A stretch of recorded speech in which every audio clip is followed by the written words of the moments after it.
Hey, Bill, I also just want to introduce Paul Granis, who's Hmm. from Rochester, Minnesota, and one of our um, emerging leaders. Hmm. Great. Welcome, And, Paul. and and if it helps, if we can turn our everyone else can turn their videos off, that might help your bandwidth situation. Yes, yes. Thank you. Thank you for suggesting that. If you don't mind, if you just turn your videos off, that does reduce the demand on the bandwidth aspect. I just am in the process here. Unfortunately, I'm going to be off by a day because I'm hoping to install a new internet service tomorrow, but I just couldn't get it done for today. So that I'm hoping that's going to alleviate that problem for coming meetings. Okay, let's see. What do we got? We'll wait 3 minutes more. And I'm hoping here, this topic, it's a little different the way we're approaching it today, in that I sent everybody a list of links to some videos and documents to prepare, because I'm hoping today's discussion will be a discussion and not a presentation, not a monologue, because this is a topic that we really need input on. And the UN has really made a push to get as many people as possible to provide input for the session coming up in November. And so I'm hoping we will have a real discussion on it today. Okay, let me just check on a few things. Joan, do you have, you probably have Lloyd on your contact list there. Do you just want to remind him about the meeting?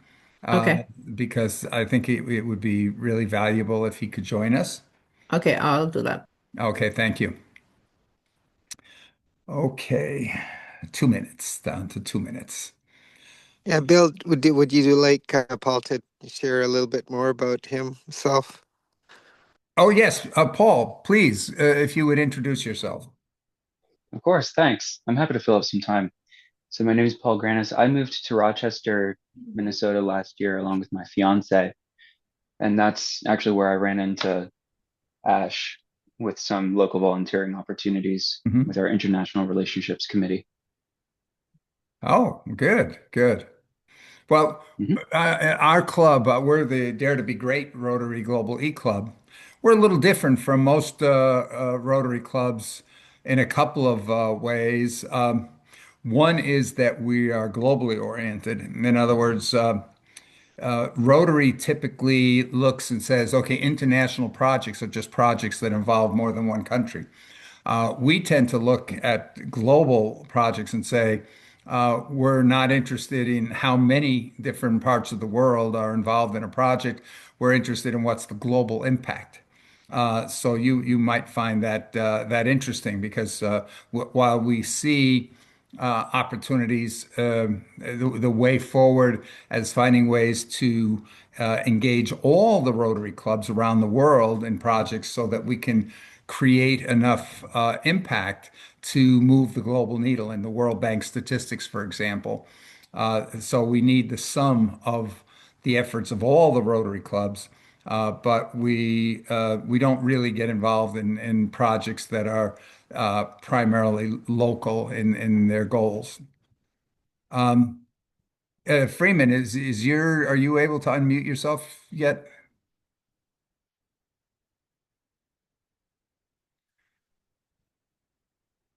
Okay, I don't think here. Okay, I see here we are now at 10 after.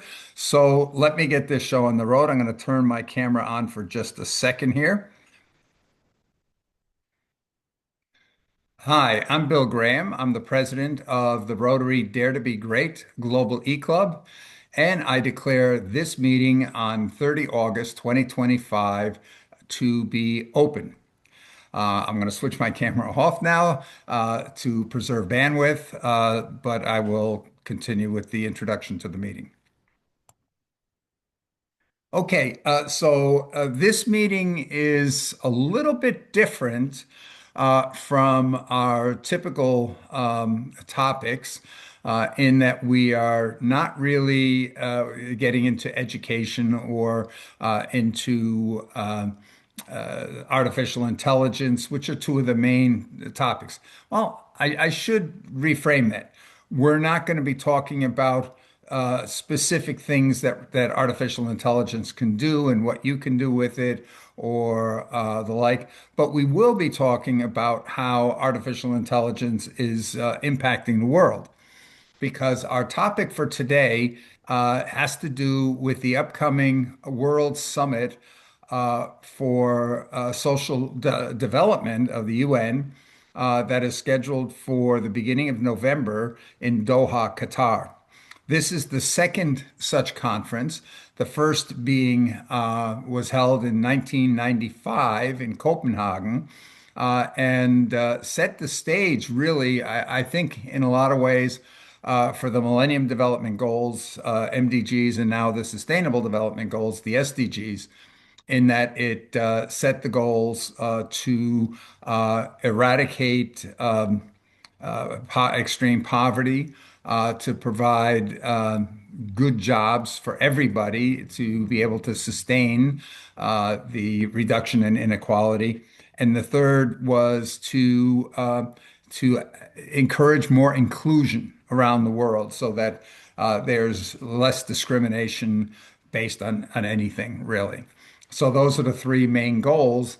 And in 2021, when introducing the his plan for getting back on track on the SDGs, the common agenda, the Secretary General called for another summit of world leaders to address the shortfalls, the gaps, what has not been accomplished of those goals from 1995, from the what's called the Copenhagen Declaration, and to come up with an action plan for trying to close those gaps. The 1995 meeting is very important because it is until that time, it was the largest assembly of world leaders ever to come to that session. And the hopes are that this will be a repeat, getting all of the world leaders together to address the problem of social development. Now, the big question here is what is meant by social development? Is it development for the support of society, or is it the evolution of society itself? That I'm not quite sure which of those it is, and maybe some of you can add some light onto that. But the key thing that we're looking at right now is when he called for this renewed assembly of all the world leaders to address social development, the Secretary General said, let's not talk about changing the goals. Let's just talk about how we achieve the goals. And the core goal, if we look back to 1995 and the statement that, hey, jobs is really the driver, the thing that makes everything possible, is everybody having good jobs. And if we think of the Millennium Development Goals, development in that case was very much about how do we close the gap between developing and developed countries to enable the developing countries to address all the other problems. And that continued on now with the Sustainable Development Goals. And it's the call for the second World Summit for Social Development really puts the idea of good and productive jobs for everybody front and foremost in the goals. But at the same time, here we realize that with the arrival of automation, forget even the question of AI, but just automation in general has reduced the amount of jobs of high income jobs that are available for humans. And AI is going to take that to the extreme. In fact, I think there are very few people that are saying that it will not displace literally hundreds of millions of workers. The question or the big debate is that we see organizations like the ILO, the International Labor Organization, which is an agency of the UN, and the World Economic Forum, saying that, yeah, but don't worry about it. Don't worry about it. AI is likely to create more new jobs than it's going to displace. But I've been doing a fair amount of research in recent weeks, looking at that and saying, okay, what are the chances of that happening? Because what they're doing is they're saying, okay, all those displaced workers, we have to reskill them and upskill them. So I asked, okay, what do we upskill them to, or what do we reskill them to? What is the function that those people will be able to do that AI and robots will not also be able to do better, faster, and cheaper? And the conclusion that came back, oh, well, gee, really nothing. And so basically, AI at least said, well, it's probably not going to happen. There are probably not going to be new jobs. There will be new jobs, but not for humans. If AI can do the existing jobs better and it can learn much faster, the odds are that the new jobs will be also taken by AI. And so the need really came down to we have to find another model other than a model that's based on compensated human labor to to provide for the continuation of our civilization. And so the thought was that we have to try to make sure that for the upcoming World Summit, that they include the discussion of what are you going to do if there are no jobs for humans or not any significant number of jobs. It's already considered, by the way, catastrophic if the unemployment gets to be 20% of those people who are currently employed in good jobs. And the estimations are that we could see up to 50% unemployment within the next 5 to 10 years. So I sent out some of the results that came back from these AI research that I did. And so I sent that out for you to be able to take a look at prior to today's meeting. So I'm hoping some of you have had a chance to do that. So what I'd like to do right now is I'd like to stop and see. Has everybody had an opportunity to at least look at the two video segments that I sent? Bill, Um, this is Ashok. I yeah. had a chance to look at that excellent Google Doc that you had in the tables. So yeah, you do a thorough job in that Google document to lay out the agendas and the topics. Okay. So for the others of you, um, I could try because I don't have to download that. I think here, if I share just doing an upload, I think the thing that last week was a problem is I was downloading from YouTube and trying to share my screen, which is an upload to Zoom all at the same time. And I think that's where I ran into a problem. So we do have an 8-minute video that was generated by Notebook LM that sort of describes the overall situation. Should I try to play that here, share that with you, and we can see if that works, and that we get everybody to the same Sure. place? Yeah, let's try. Okay, so And I've phoned Lloyd, and he said he'll try to get on. okay, great, thank you. Okay, so let me share.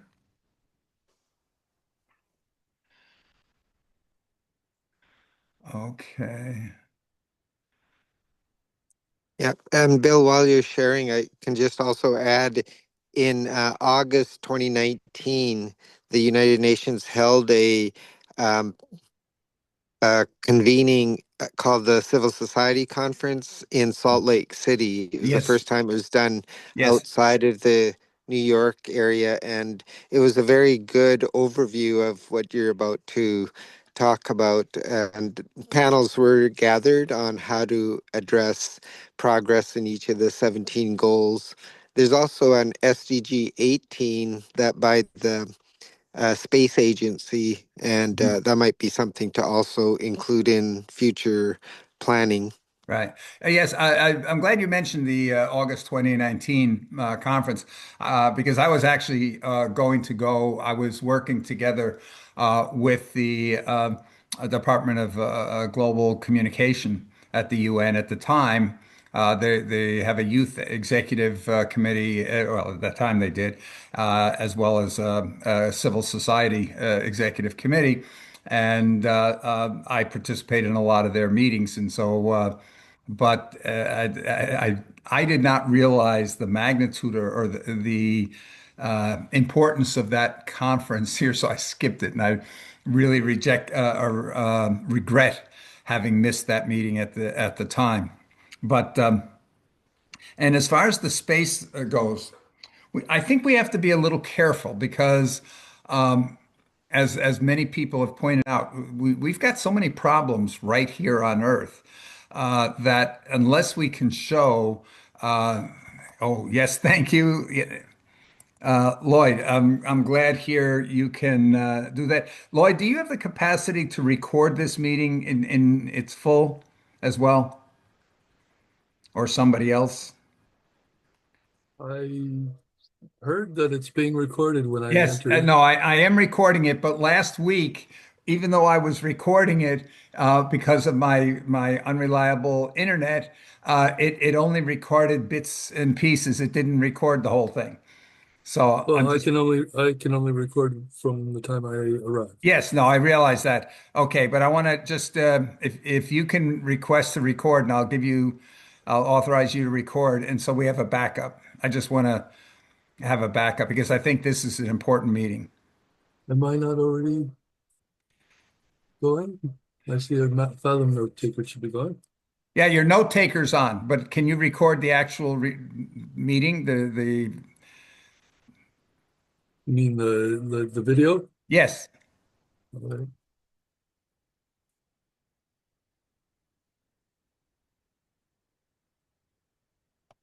great, great. Thank you, Lloyd.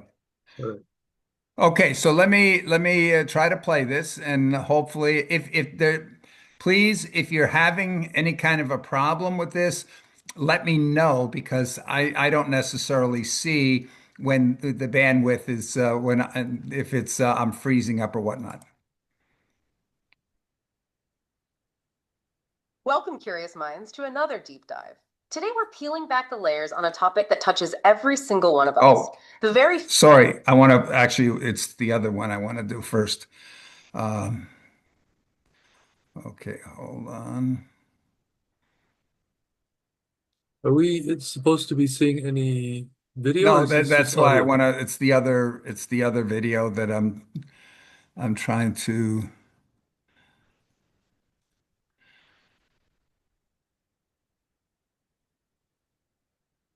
Because we're just seeing right now, we're just seeing your folders, not Okay, any let's video. just jump right in. What if Do you see now the? Oh, I see what you're saying. I know. Okay, I know what you're saying. Okay.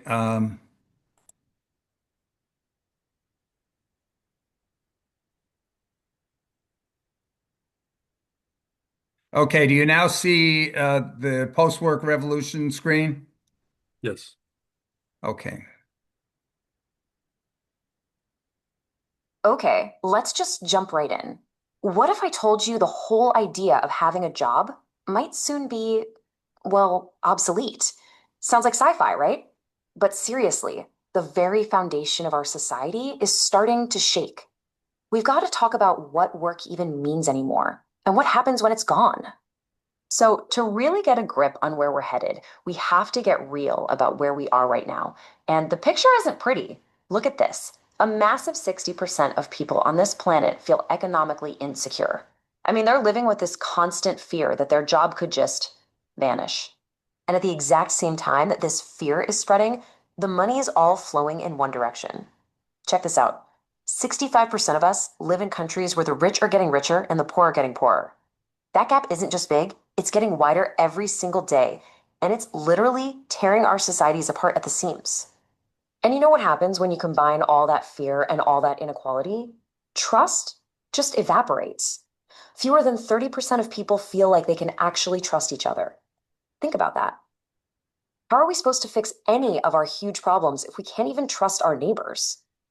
So, yeah, these aren't just statistics, right? They're Hold on. I just wanted to stop on that here because that I found that was shocking. That such a large percentage of people are not trusting their fellow humans. But when we think about the problems, the number one problem that I hear from the UN for the last 6 or 7 years has been a decline in multilateralism, the crisis of multilateralism, that more and more countries are turning their backs on the very concept of international cooperation. At a time when that's really the key that we need to so many things.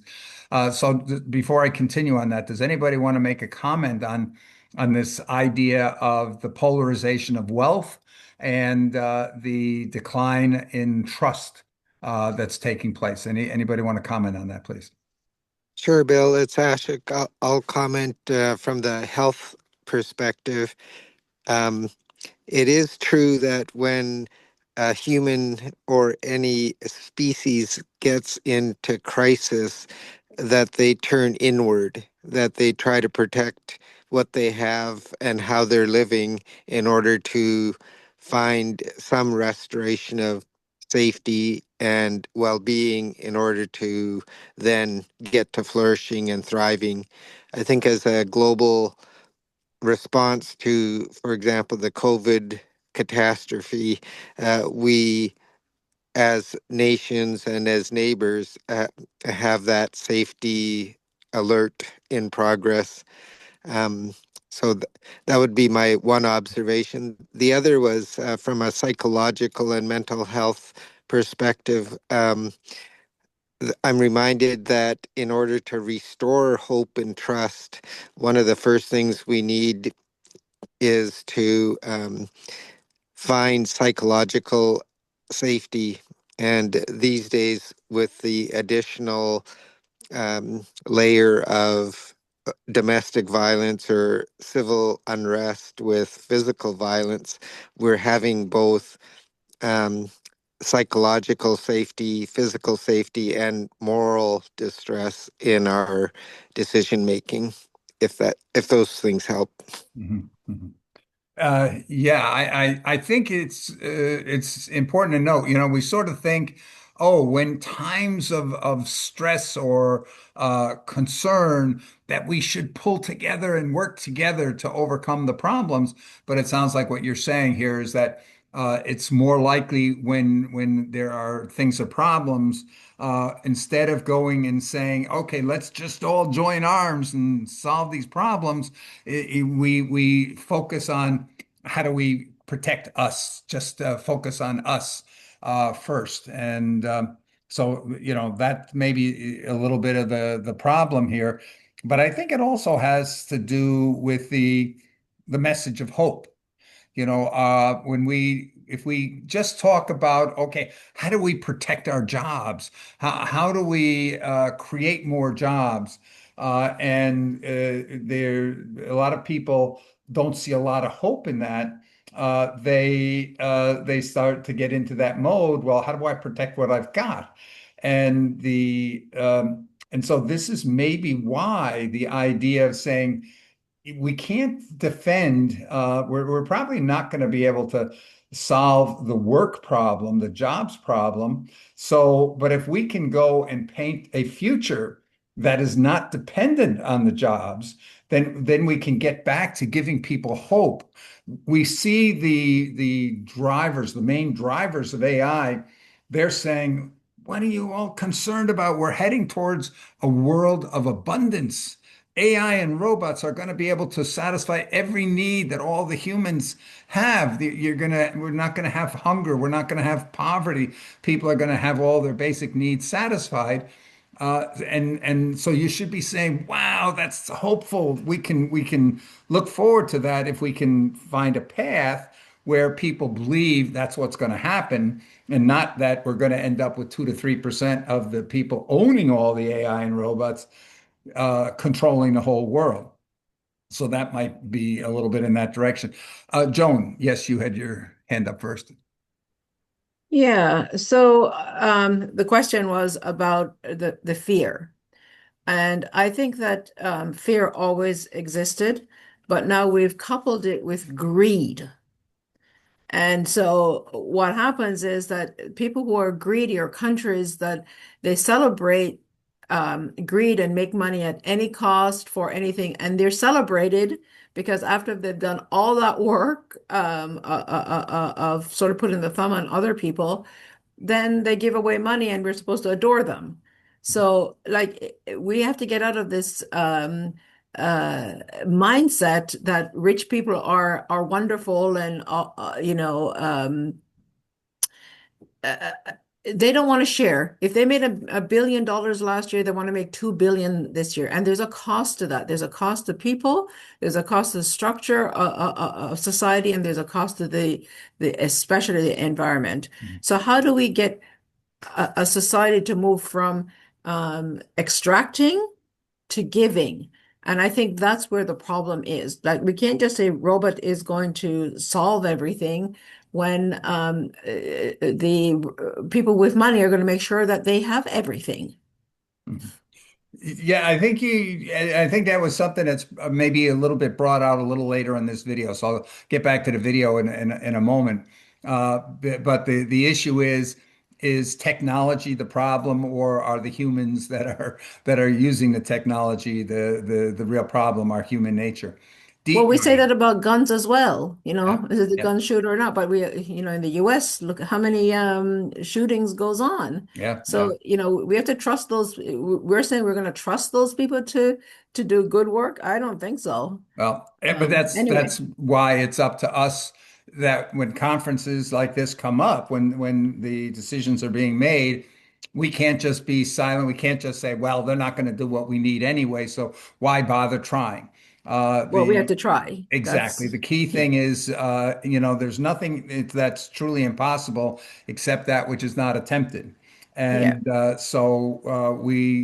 we've got to keep looking and finding and seeking ways to influence the people who are making the decisions to make sure that the decisions are being made in the interests of humanity, if you would. Yes, Dietmar. So my observation is that a lot of people started for years to complaining about all the things which do not work, and they forget all the things which are getting better, and all the things they which do not work, they do not do the next step. The next step could be join together and look for a solution. But this they don't do. They just are complaining, and this what I feel has to be make better. I do not know how, but it Mhm. must be the next step, looking for solutions if something doesn't work. Yes, I think this was very well phrased by Craig Kyleberger. He's the founder of Save the Children, which became the We movement in Canada. that grew into a youth movement, a global youth movement with over 3 million members, the largest. I've never heard of anything like that. And he began it when he was 12 years old. And he said that the two major problems are reasons why we're not making progress against the major world problems. The first is because so many people say, well, yeah, it's not really my problem. It's over there. It's somewheres other than where I'm at. So it's not my problem. So why should I get involved? But the second problem is that most people feel helpless. They say, well, what can I do about it? You know, that problem's way too big for me. And I recall I was our Rotary Club in the town where I live was participating in a program taking turkeys to or Thanksgiving dinners to shut-ins to families that where the elderly can't get out and buy things for themselves or where the poverty level was just too high that they couldn't do that. So we were distributing Thanksgiving meals to those families.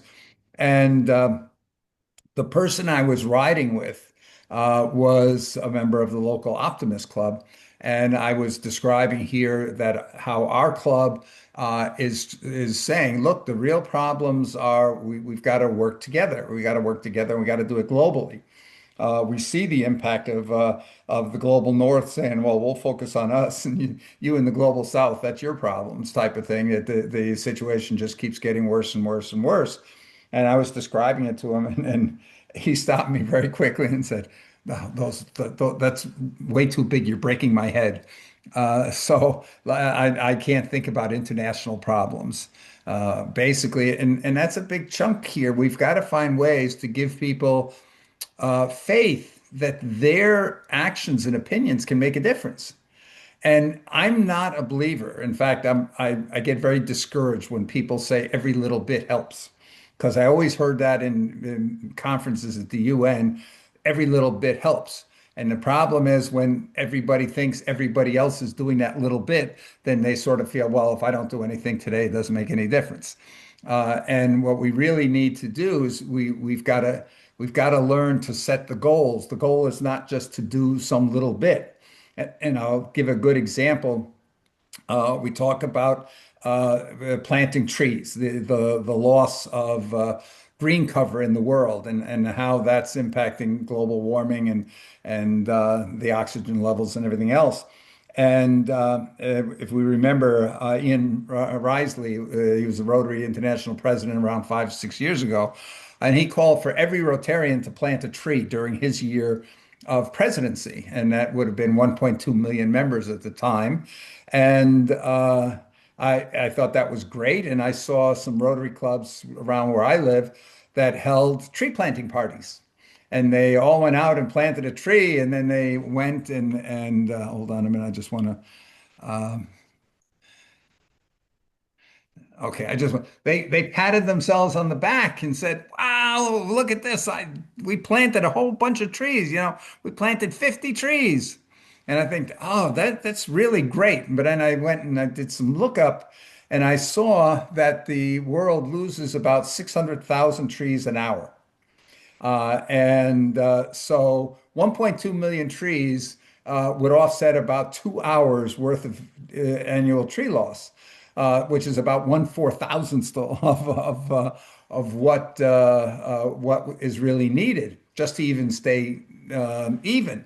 And then I went and said, okay, because we have to remember not every tree that gets planted survives and so forth. So how many trees would have to be planted to make a difference? And I said, okay, to get back at the time of the Rio summit, which was in the 1990s, I said, what would it take for us? How many trees would we have to plant to be able to get back? And it came up with roughly 5 million trees per hour, every hour, 24 hours a day, 365 days a year for 5 years to get back to where we were in 1992, I think it was.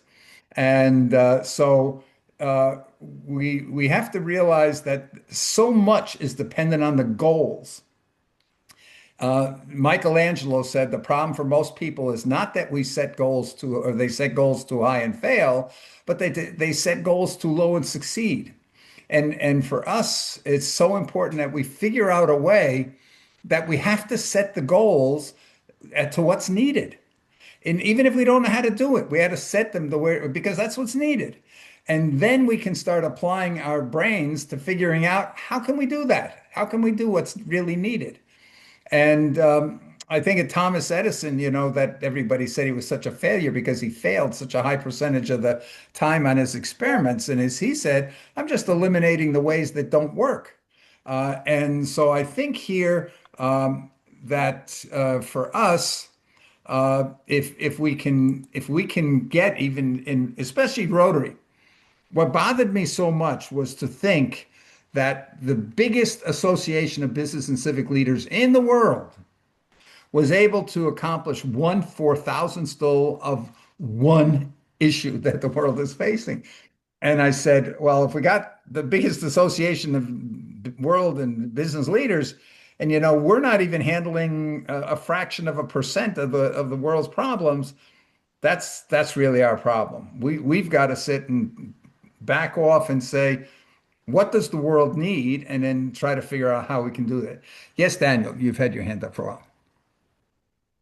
Um, Hi, I'm Daniel. I first want to acknowledge the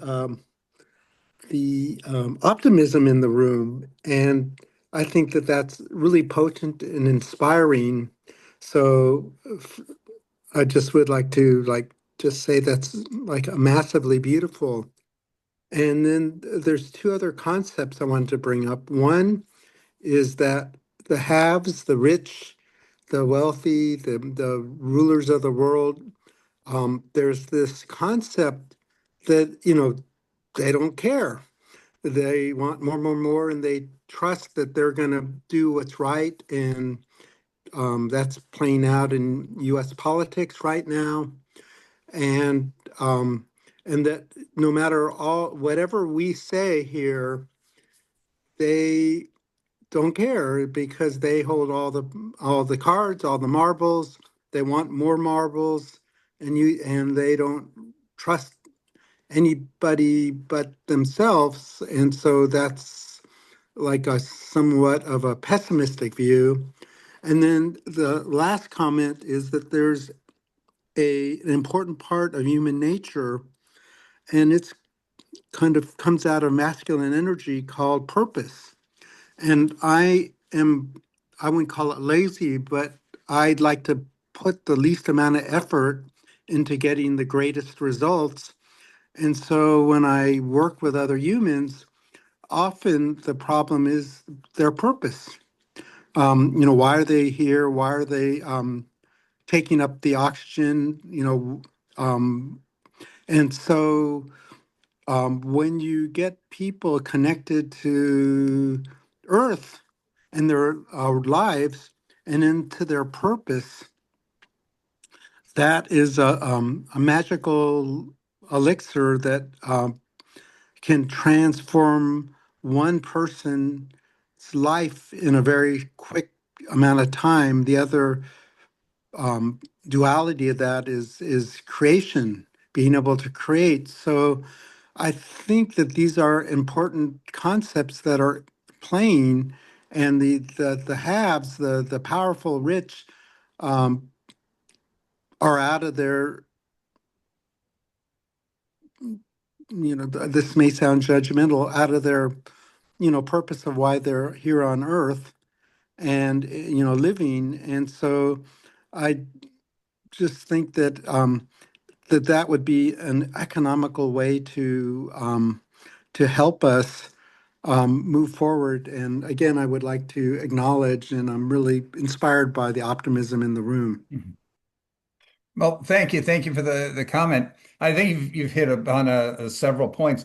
I think one of the things that's important for us to realize is this drive by the powerful and the haves is not new. Think back to the medieval ages, where kings and the aristocrats sort of controlled everything, uh, you had most people were basically serfs, or were basically slaves, if you would, and dependent, and they then became thankful anytime the Lord would uh, give them something, and it was so thankful.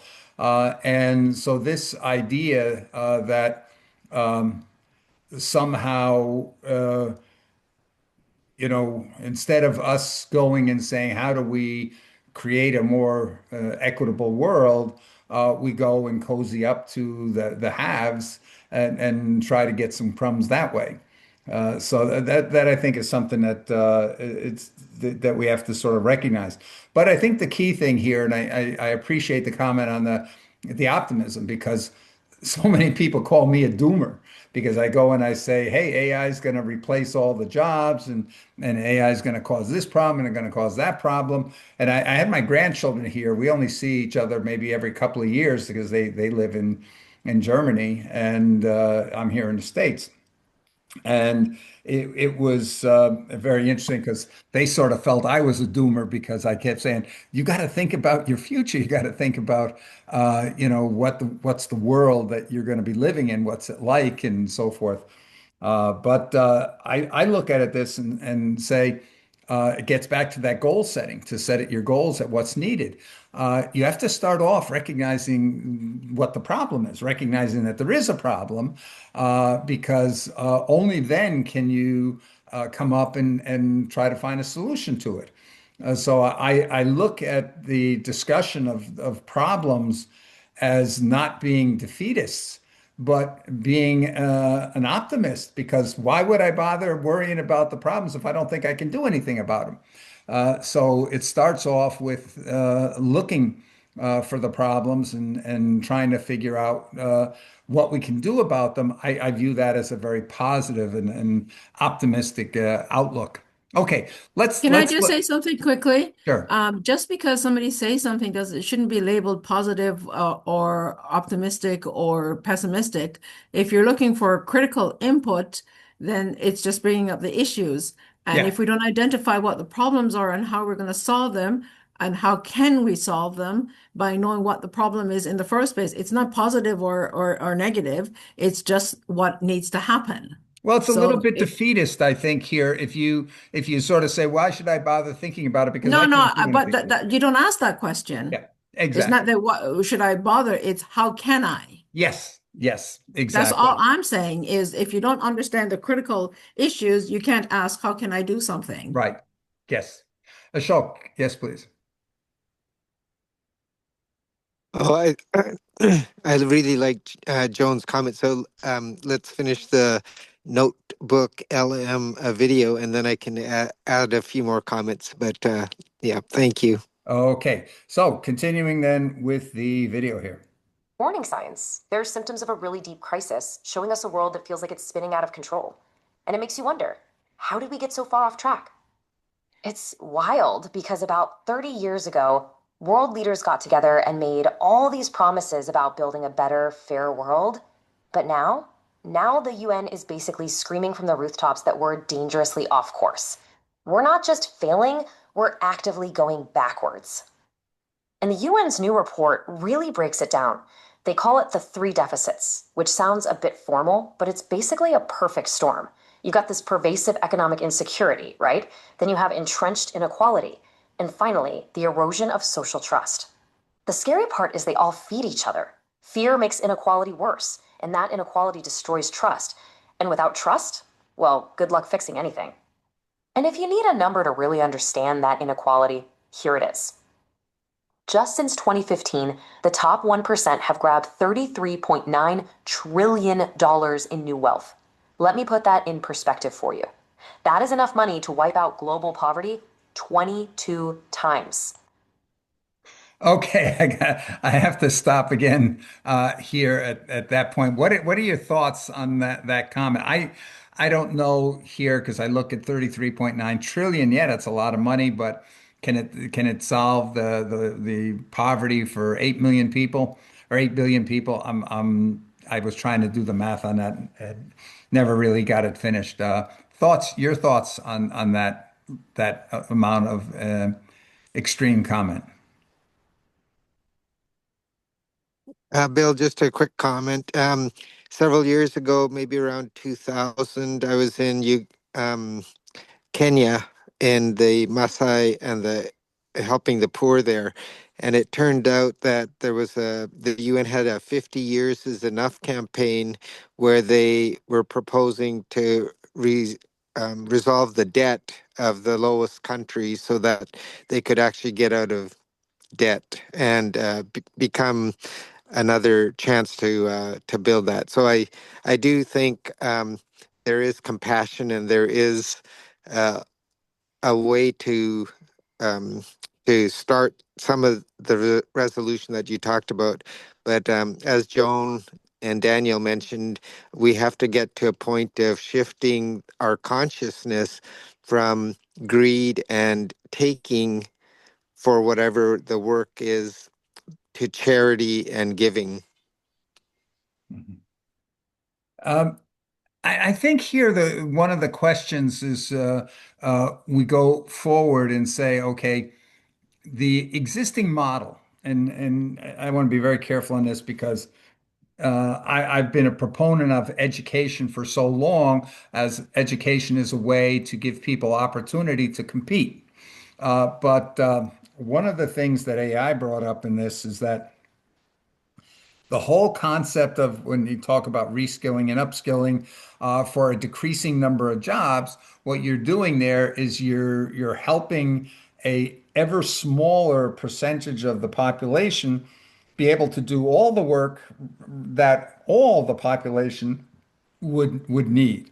And so you're exacerbating the inequality, if you would.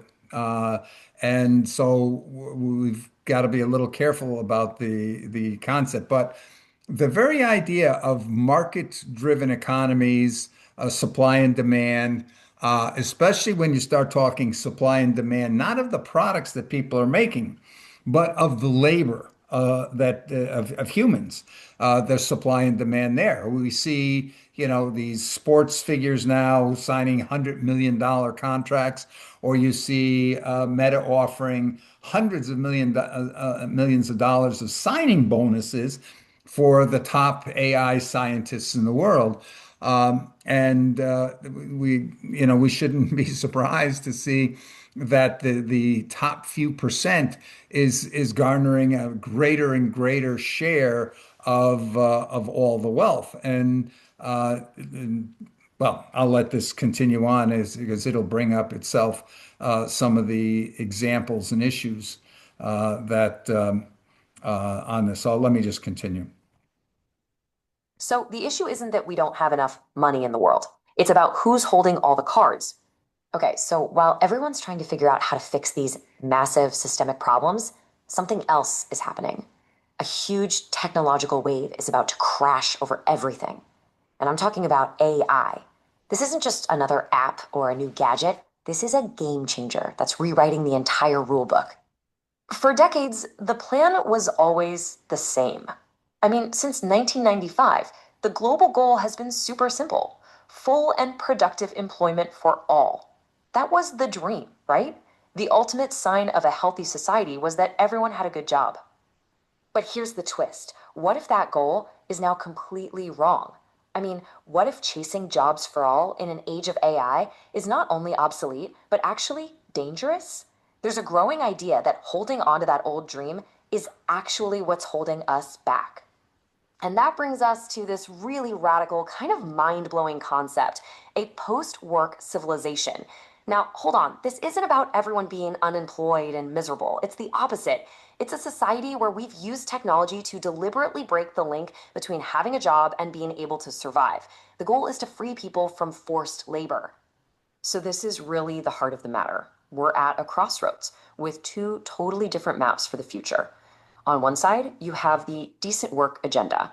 Let's fix the system we have, protect jobs, improve conditions. On the other side, you have this new post-work strategy, which says, forget fixing it, let's build something new. One path is about patching up the old boat. The other is about building a new spaceship. Okay, so if we're seriously considering this post-work idea, we have to ask, what would that even look like? How do you design a society like that? What's the new social contract that makes sure this works for everyone, not just a select few? And right now, the discussion is really boiling down to two main pillars. First, there's universal basic income, or UBI. Super simple idea. Everyone gets a regular check to cover their basic needs. It's a safety net, a floor nobody can fall through. Then you have universal basic services, or UBS. This is a bit different. The idea here is to make the essentials, think healthcare, housing, education, totally free for everyone, just taking them off the market completely. Of course, the first question everyone asks is, great, but who's going to pay for all this? Well, get this. A tiny 2% global minimum tax on the world's billionaires could bring in around $250 billion a year, every year. So the money is definitely there. All right, so we have these big ideas, but this isn't just an academic debate. This is a battle for the future, and there are some major players on the field. Let's take a look at who's on with. Oh, okay. Before we get into who's on which side and the politics of it, comments first about the this idea that we have two choices at this stage. One is we continue the process to try to figure out how do we have fair jobs for everybody in the world. The world needs stuff. We need housing, we need food, we need clothing, we need education, we need healthcare, we need all these things. And the idea is let's just divide up all the work. Everybody contribute a little bit towards that, and so they earn their share of what's produced, if you would. Or do we go and say, oh, okay, well, technology is in the position to be able to create and produce everything everybody needs. So let's just figure out a fair way of distribution and let the technology do all the creation and so forth that we need. So what are your thoughts about those two extremes, if you would?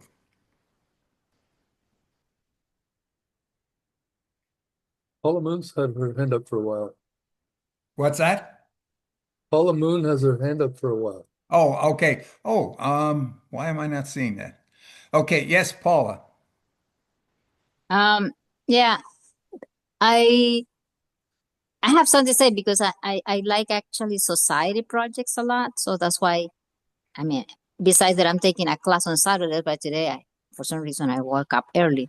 Um, I just like to say that, for example, the people that are the richest people in the world, I mean, I don't dispute their earnings. I can't actually tell them how to use their own money, the money that they actually produce and make based on a brilliant idea or money that was uh, acquired through generational wealth. So I'm not going to touch that. But I do think that in society, we can all contribute. My contributions it will be if I get something from the rich people, I actually try to develop a society project that I see an impact. Like if I can change 17 people, the 17 people life, or 100 people homeless, bringing them into their feet and going back to work, a society where they can actually pay for their own rent, for their own food and all that. To me, that's my contribution to the world. But there are many countries, and Costa Rica is one of them also, that is talking about universal salaries. But a person like they works 80, 90, 100 hours per week would not like something like that because they already earn their salary and they don't want it to be diminished.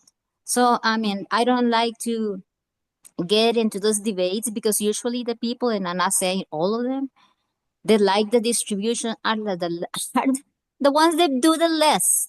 I mean, they don't volunteer for anything. They don't do anything without expecting a big reward. Those are the most of it. And my contribution would be how do I my knowledge put it to work and bring all of these people don't have anything, give them access, like teach them.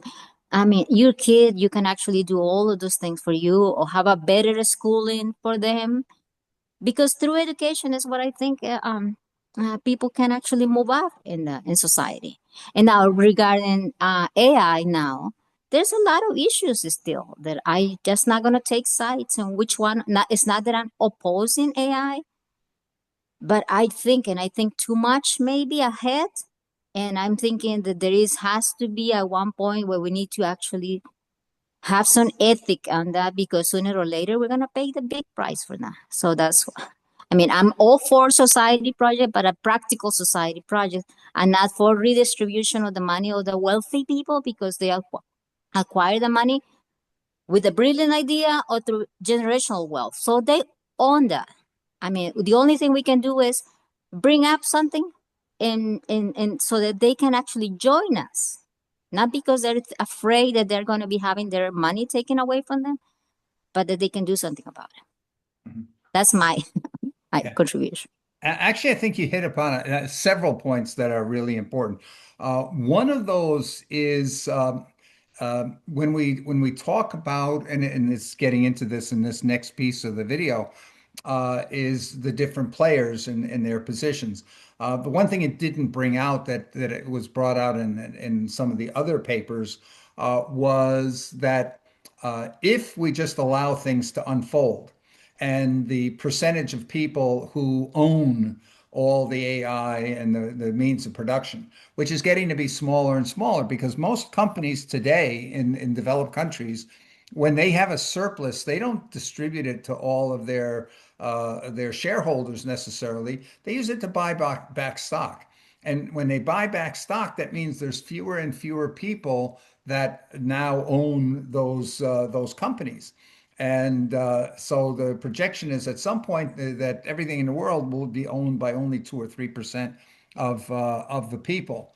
And they will, because as the masses start to lose jobs and things, if we don't come up with something, they're going to be greatly resentful of the 2 to 3% that own everything. And that could cause that 2 to 3% to become very afraid of the masses, that the masses that we might see a repeat of the French Revolution and say, okay, off with their heads.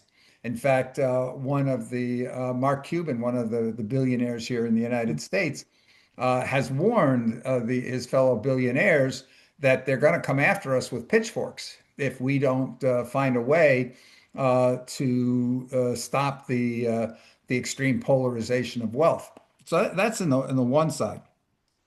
The other side here in the debate is about, well, hey, those billionaires have really they've earned the money they have. Well, there's two pieces on that I think are important to note.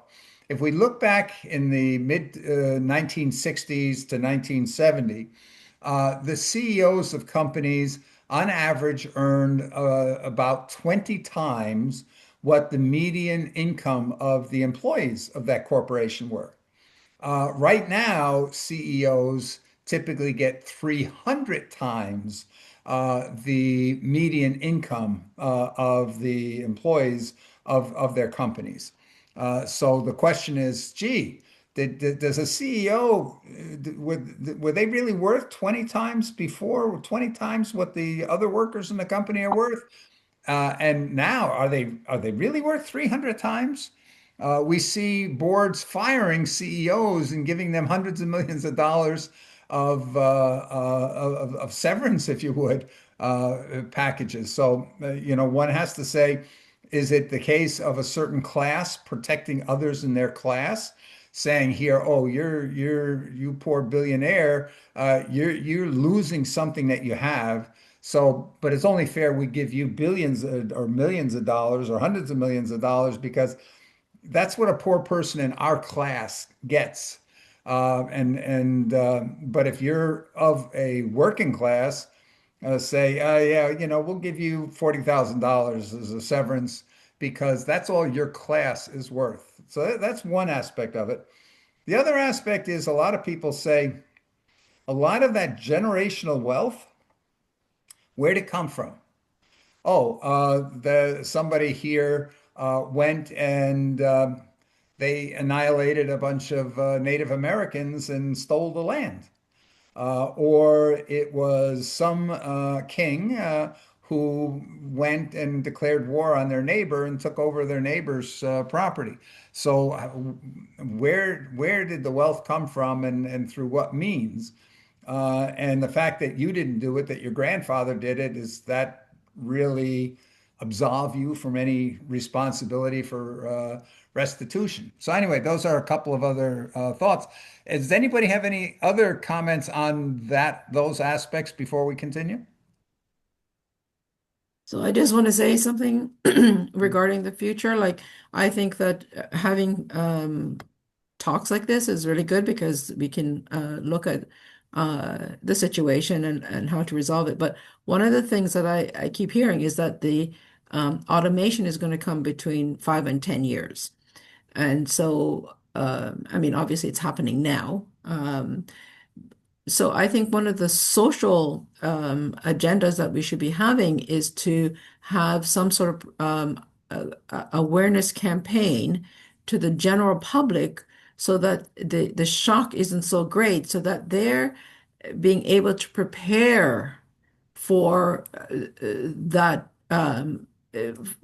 automation in 5 to 10 years, because they're the ones that are going to be affected. And it's like, what do you mean? I'm doing a really good job. What do you mean you're taking over my job? And they're not prepared for it. I think that's one of the things that's missing. Everybody's planning for what happens in 5 years or whatever, but how do we get the public to be on side and be aware? I just think that's a social issue that we should be dealing with as well. Yes, you're correct. That is huge. Yes. I saw it here just not so long ago, a couple of months ago, a statistic saying in the United States and China are the two parts of the world that are most aware of AI and what AI is capable of, but yet it's less than 6% of the population of the US is really aware of it. Who is that trying to speak, please? I think you should mute Edward. Oh, okay. Let me. Okay. Yes. Okay. Yes. Please, if everybody who's not speaking could keep yourself muted. Okay. So the percentage, you're 100% right that the first step to anything is awareness. When we see here the governments, legislators, parliamentarians, and even some of the think tanks saying, hey, don't worry about it. Every time in the past when technology has displaced jobs, there's a new job that comes along that's even better. Take tractors. When tractors came along, a lot of farm hands lost their jobs, but at the same time, the companies that were manufacturing and maintaining tractors had to hire a lot of people. So they were able to migrate over into a new kind of job. But the issue here is that if AI is basically replacing human functionality, and I'm going to include in this robots, because we're seeing at this moment in time, actually, the robot capabilities are growing just as fast as the AI. 2 years ago, robots were advancing slower, but right now, the dexterity factor and so forth, the mechanics, if you would, is growing so fast that there's pretty much no job that a human plumber or electrician or whatnot can do that a robot will not be able to do better. So it's the same on both sides. But it's the awareness, because people are still saying, if you go to AI, go to ChatGPT and ask, what do you think about the idea that AI is going to replace all humans in all jobs? And it's going to come back and say, oh, no, no, no. History shows us that there will be new jobs created faster than old jobs will be destroyed. And it says that, and by the way, AI will never be able to be as good in creative and critical thinking or emotional intelligence and empathy or in complex problem solving. Yet we see the results of the studies, the actual studies being done, that AI is being rated better than humans in empathy and in emotional intelligence and in creativity. So but the internet is still full of all these statements that people were making a year or 2 years ago. So you have to go back and ask, well, what about these studies? Are there studies that show the relative effectiveness or competency in these fields? And then it comes out and says, oh yeah, well, recent studies are showing this and that. So this awareness factor is huge.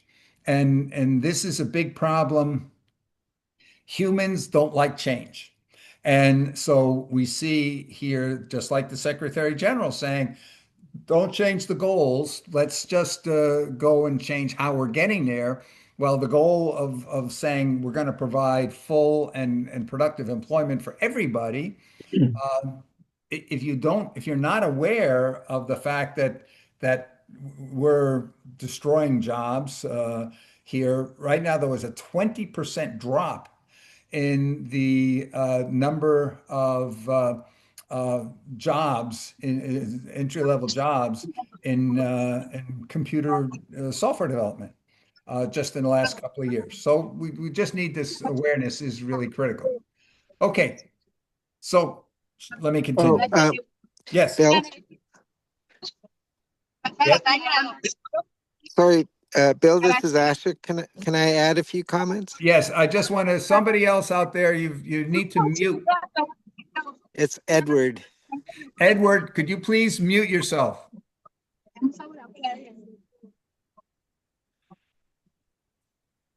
Okay. Yeah. Okay. Yes, go Yeah. ahead. So, yeah. Thank you. So just to build on our comments about work and taxation, there is a conversation that we had at the World Economic Forum on creating a global framework for taxing robots. So that was the idea that if we're replacing human function with either AI or robots, then the social security income to the federal government, depending on your federal employment, federal income taxes and plans, may be decreased by 40% in the US, for example, or other countries more. So one, the federal Ashok, income I will. apologize for the interruption. Oh, Everyone, if you are not speaking, please mute yourself. Edward, please mute yourself. Thank you. yeah, thank you. So I just think adding into our conversation potential ways in the future to create a legal framework for taxing robots, and that would have implications for corporations as well as anybody who's displaced for unemployment. We could consider that, and then the other was this idea of trust. As you started the conversation, we have to come to some comfort zone of, as we shift our capabilities, uh, can we trust ourselves in discerning what the right um, information is, where truth lies, and how do we actually regain some of the disruptive technologies that are creating misinformation or disinformation? Thank you. Yeah, that there's a lot of points like that. I think the main thing we're trying to say is awareness, and we have to be aware of what's happening around us, and we can't just say, "I don't want to know." I actually have I actually have relatives. I gotta turn my video back on to get this going. I have relatives that when I talk about AI, they go, I don't want to know. And they cover their ears. And to a certain degree, I think we're seeing a lot of our governmental decision makers that are almost taking that attitude. This is too complicated. I don't want to know about it. I don't think we can do anything about it. And by the way, we're in a global war between the United States and China, so we can't afford to come in second. There's this lack of thinking that, you know what, guess what, guys? We're all in this one boat called planet Earth. And it's not about winning. It's about winning together. It's about, hey, we gotta protect the climate of the world together. We have to avoid weapons of mass destruction together. And this idea of no, we've got to beat the other guy in the geopolitics is the biggest danger that we really are facing in the world right now, because this is causing, for example, the United States to take all guardrails off artificial intelligence development. Full Mhm. speed ahead, we got to win. Yeah. And this really is why on a conference like this upcoming World Summit, this is the opportunity to really say, stop that. We have to get to the idea of one world government.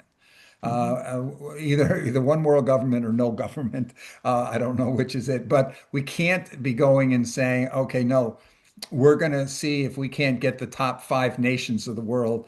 We'll go and it's a spectator sport, and we'll go watch them all fight against each other, because in the process of fighting against each other, there's going to be a lot of unintended casualties there, and it's probably us. So we need to do that. Joan, yes. Yeah, just a quick thing to say that we, I mean, my comment earlier about rich people, but there are good rich people that just make a lot of money. And for example, with the Victory Garden in 2009, Canada's wealthiest family gave us 10 acres to grow a Victory Garden with a dollar. And the reason for $1 a year, which we never paid, they never collected, but they paid all the expenses for the property, including the house, as a gift for us to grow, the foundation to grow a Victory Garden.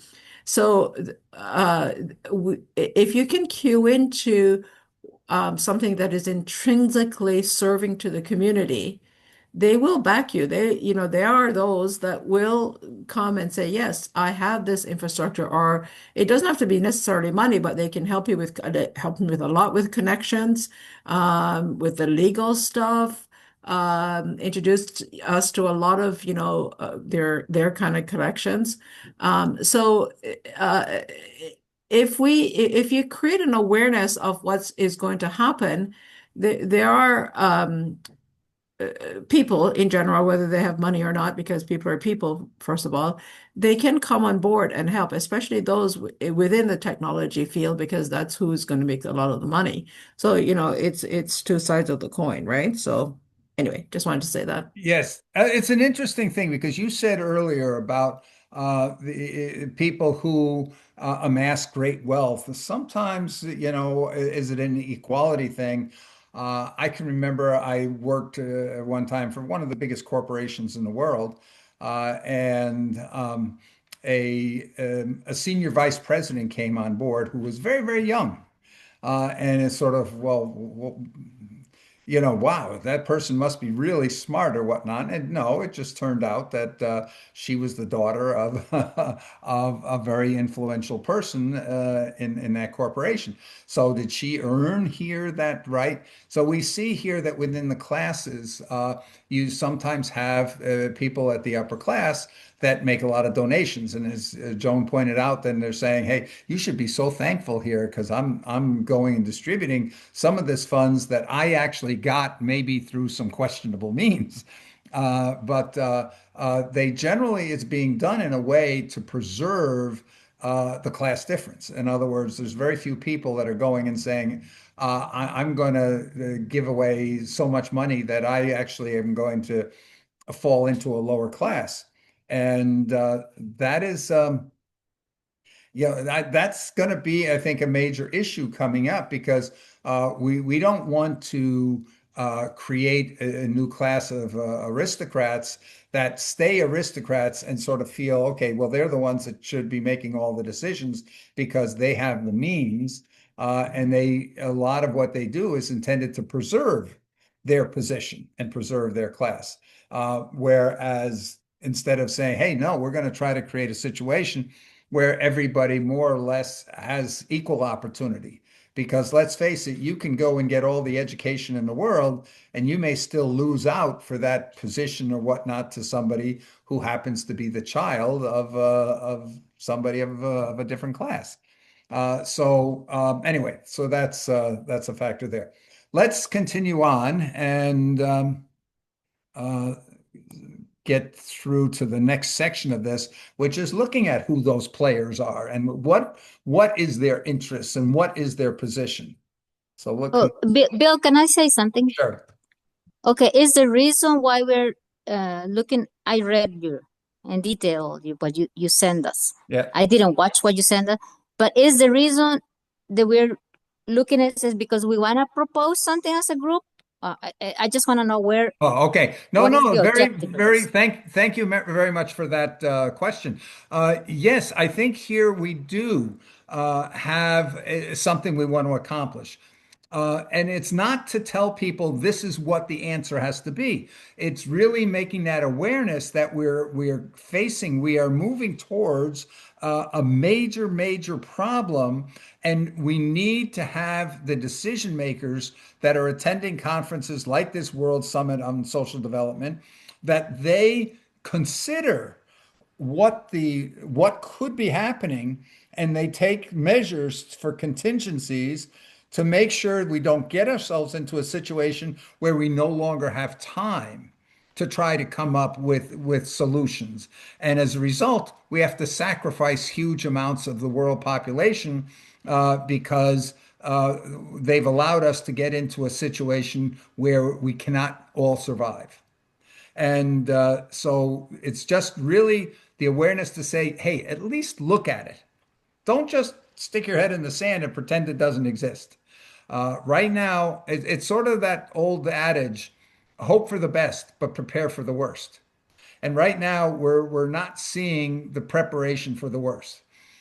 We talked about, something that's 5 or 10 years into the future. There are people, there's a whole report called AI 2027 that was done by a number of people in the know in the AI field, who are saying, hey, the catastrophe, the tipping point could take place as early as by the end of 2027. And that's only 2 years. That's less than 2 years away.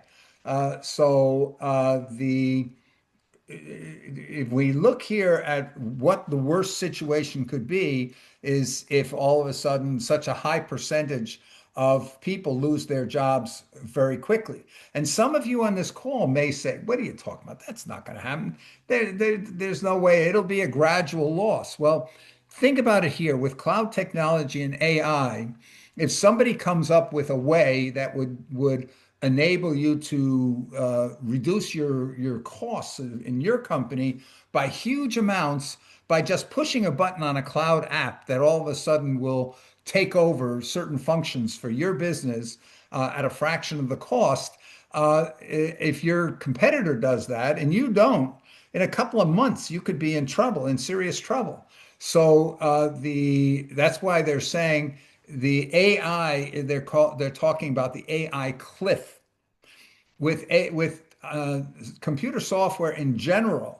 You spend a lot of time developing it and getting it to work, but getting it deployed can go very quickly, especially if you're deploying something that is not an assistant to the human. Because if it's an assistant to the human, it's going to go slow only as fast as the human can learn to use that particular tool.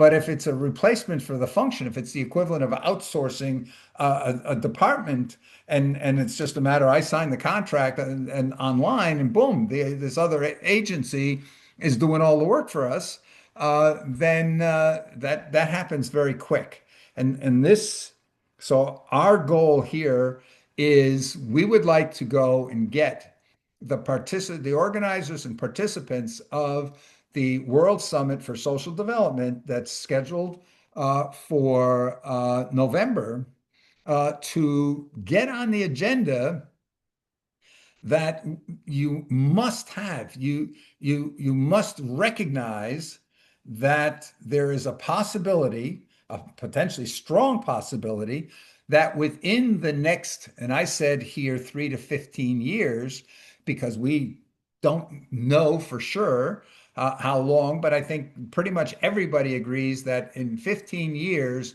the way things are going, both the robots will replace humans. There's a projection out there that by 2040, which is 15 years, there could be as many humanoid robots walking around on this planet as there are humans. And the cost per hour for robots to work could drop down to less than $1 in developed countries compared to $20 for a human in that time. So, Bill, is that considered a population explosion then? Oh, yeah, I guess it could be. It could be. But it's interesting on that because we still have countries who say their biggest asset is the large percentage of very young people that they have, that the demographics that they're saying the youth is their advantage. Whereas if automation replaces all the jobs, the youth could be actually a huge liability. Anyway, but so I think our goal is to make make the people that are attending this conference accept the idea that it could happen, that AI is going to destroy or displace so many human workers that the idea of people's livelihood or their existence being dependent on work is not going to be viable anymore. And so what is the plan if if human labor is no longer has value? If the work done by humans have no value and you're not going to be able to get compensation for doing work, what happens to our society? Do the masses that lost their positions, do they rise up in a revolution against the 2 to 3% wealthy people that own everything if they're not willing to share?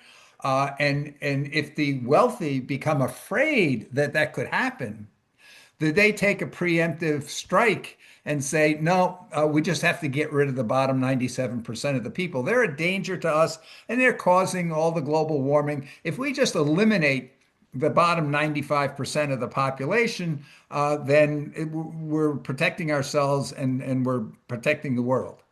So we have to get people to think that's a possibility. What's your plan to avoid that?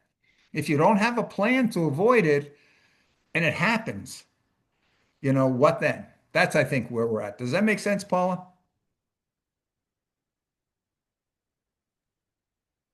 Absolutely. I think it makes perfect sense. I've actually been thinking about this for a while.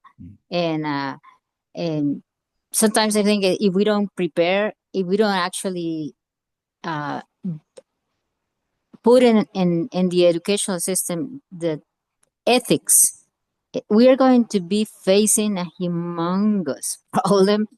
That is actually, we are going to create what is going to eliminate us as human if we are not careful enough. So, and if we don't prepare for all of these different changes that are coming, because they're coming. Yeah.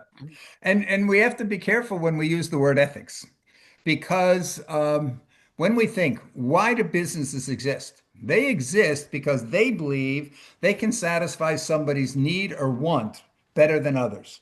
And so they're trying to service a market, if you would. Now, when we go and say, if we look at Industry 5.0 or what they call Society 5.0 in Japan, The idea is putting the humans in the center of our human activity. When we say businesses, therefore, you have a duty to your employees as much as you have a duty to your customers. Well, what happens if that company is producing life-saving medication? So we're saying, no, you can't reduce the cost of your medication because you have to pay your workers and you can't fire any workers. You have to hire more workers.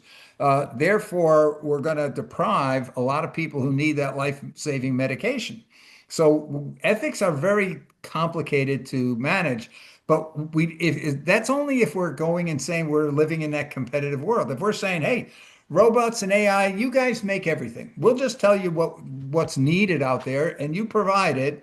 And the world owns all the AI and robots. Therefore, the dividend gets shared out to everybody, and that's what they use to make the purchases. So it's really saying our whole economic system is nothing but a distribution system to enable humans to get what they need or what they want, which is what our economic system is today, except it doesn't work very good for everybody. So let's continue on with this now and see what the positions of these players are. Hey, Bill, this is Yes. Ashik. I know, just wanted to follow up with Paula and put in the chat Max Tegmark's work on 12 AI aftermath scenarios from MIT.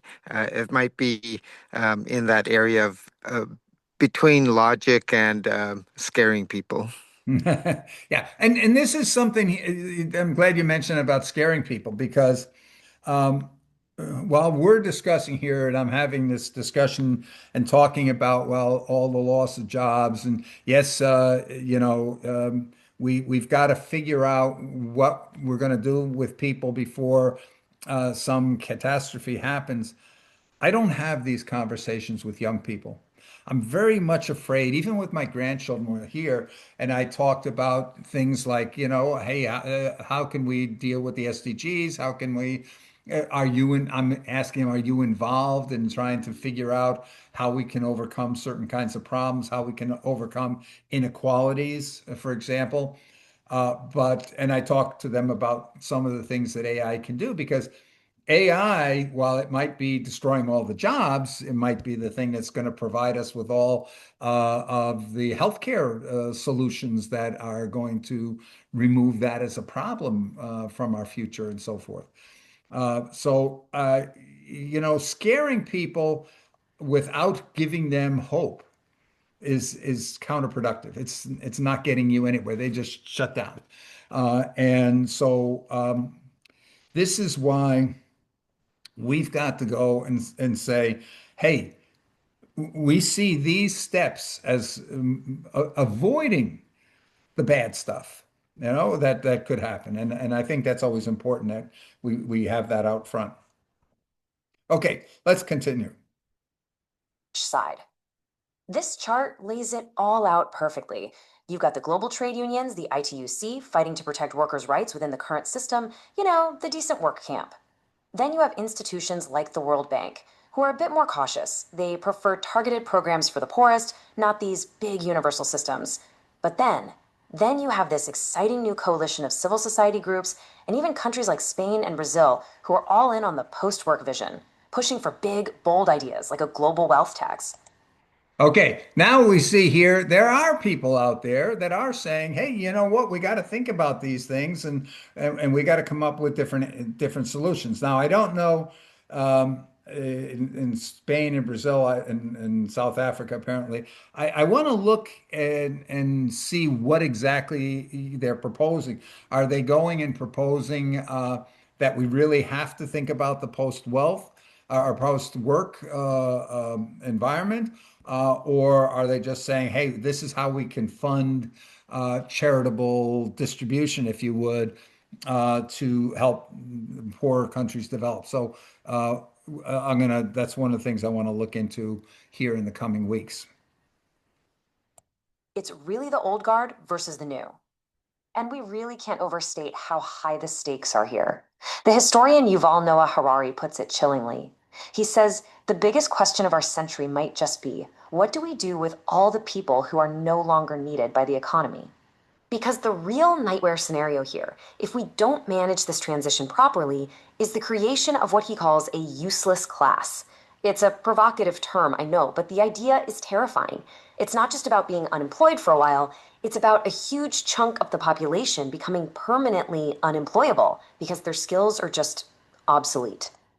Okay, if we think back through history, even in the past, the wealthy, the aristocrats, they needed all those humans that were under them. They worked in the fields, or they were the soldiers in their armies, and so there was a dependency of the wealthy on the poor. And so the if that goes away, and then the wealthy begin to see that they're the useless class, and now if they start to say, but the useless class, they're using up our oxygen. They're causing the global warming because they need air conditioning or they need heat and they're driving cars and what have you. But they're useless. We don't need them anymore. This is something that's very dangerous. Any thoughts on that before we proceed? Agree, it's dangerous. Mhm. Okay, let's continue. And this is so important to remember. This isn't just an economic crisis, it's a psychological one. I mean, think about how you introduce yourself. What's the first thing you say? I'm a whatever your job is. For so many of us, our work is our identity, our purpose. To lose that is to lose a part of yourself, and that goes way deeper than just losing a paycheck. So, if this is all so urgent, why are we moving so slowly? Well, the roadblocks aren't technological, the tech is already here. The roadblocks are ideological, political, and financial. You've got this centuries old belief that your value comes from your productivity. You've got politicians who frame any social spending as a handout. And of course, you've got powerful corporate interests lobbying like crazy to keep things just the way they are. And this chart just says it all. Look at the lobbying money. For every single dollar spent by labor unions and public interest groups trying to make change, corporate interests spend $34 to stop it. That's a 34 to 1 advantage. It's no wonder things are so hard to change. So, when you put it all together, you realize we've been asking the wrong questions. This whole time, we've been told the story is humans versus robots, but that's not it at all. The real choice we have to make is much, much bigger. It really comes down to this. Are we going to be the architects of our future and plan a transition to a world of shared prosperity? Or are we just going to let it happen and drift into a future of chaos and social collapse? Because make no mistake, the technology is coming. The only thing we get to choose is what kind of world we build with it.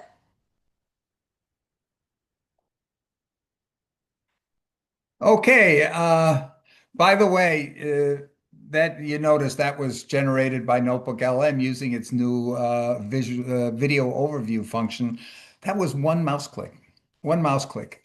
I had here this report, which you got the text. I included in the text.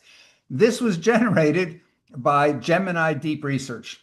Okay, I did do a couple of add-on follow-on questions, but it generated this report, which is, I think it's something like 11 pages, gives really a very detailed breakdown of you name it, every single aspect of what we were talking about, and in detail.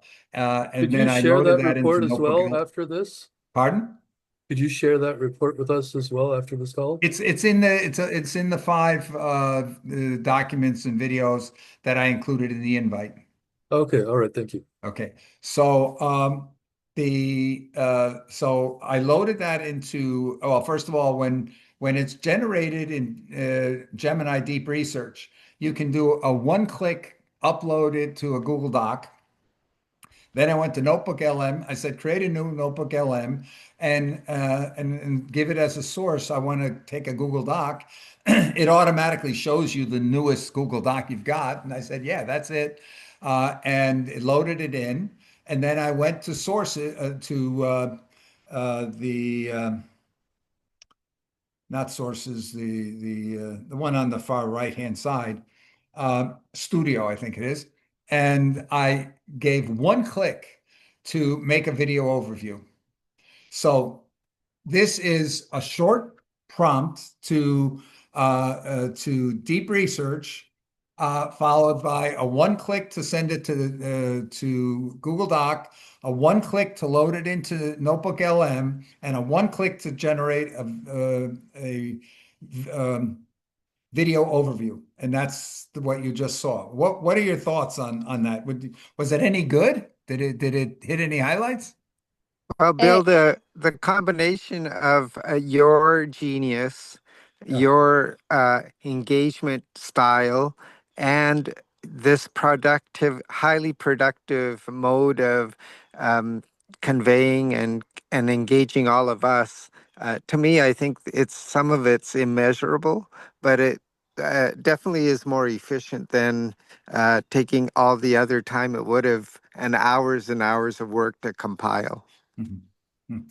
Yeah, first of all, though, be very careful about genius and things like this because, uh, you know, uh, one of the things is, if you hang around long enough, you've just seen a lot of stuff. So I've been around on this planet a long time, and one of the things that I found, I really enjoy interacting with young people because so many of the ideas that I talk about I didn't originate those ideas. Those ideas, this idea that we have to create a global readathon for the world to improve literacy, that came from a group of 9 and 10-year-olds. They came up with the idea. Never assume, oh, that person's got genius or this person's got that, and I don't have that. Everybody can do this. Just keep your eyes open and your ears open here about what people are saying around you and it's amazing here, but a lot of people don't follow up on it. Habiba, I have a question for you. I'm just looking at the video here. You look younger than some of us. Can I ask you, are you, well, did she, did I scare her off? Oh no, she's still there. Okay. Habiba, can you unmute yourself?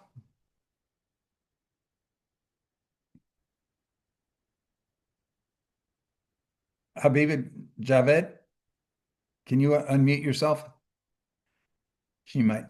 Okay, she might not be able to communicate with us. Okay, so Bill, I wanted to say something. yeah, This paper that you just show us, yeah. is this a proposal that you No, wrote? no, no. I mean, This is a research report asking about what are the major issues that are happening here with AI with regards to that conference, the World Summit for Social Development that's coming in November. I asked it to start off with that and then talk about the main goals of that conference, of which it lists three. The first was addressing poverty. The second is jobs for all. And the third is inclusion. That those were what came out of the Copenhagen Declaration in 1995, which was the first World Summit for Social Development. This conference coming up is now the second World Summit for Social Development that was called for by the Secretary General of the United Nations. And it still lists that jobs as its second point. And when I asked AI to do a deep research into why are we having this conference? How did it came about because they view the developments of the last 30 years as total failure. They're saying here that the goals that were established and promised in 1995 have not been achieved. And in fact, in most cases, or in many of the cases, we've gone backwards in a lot of countries.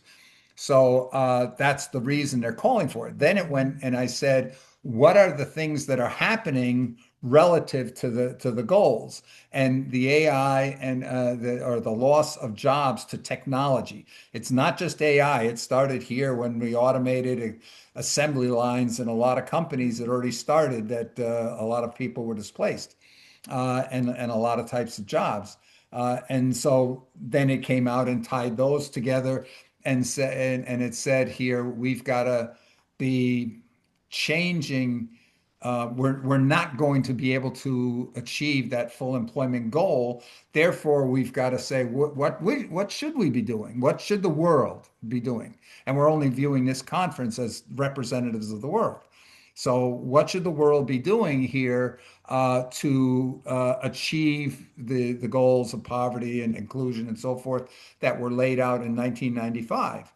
And that's where it came up. So this is where that paper came up. It was a couple of cycles because it also took the common internet answer that don't worry about jobs because we're going to create so many new jobs, because it goes and takes the reports of the ILO, the IMF, the World Economic Forum, and several companies that back 2, 3 years ago, when ChatGPT first came out and people started to say, what about jobs?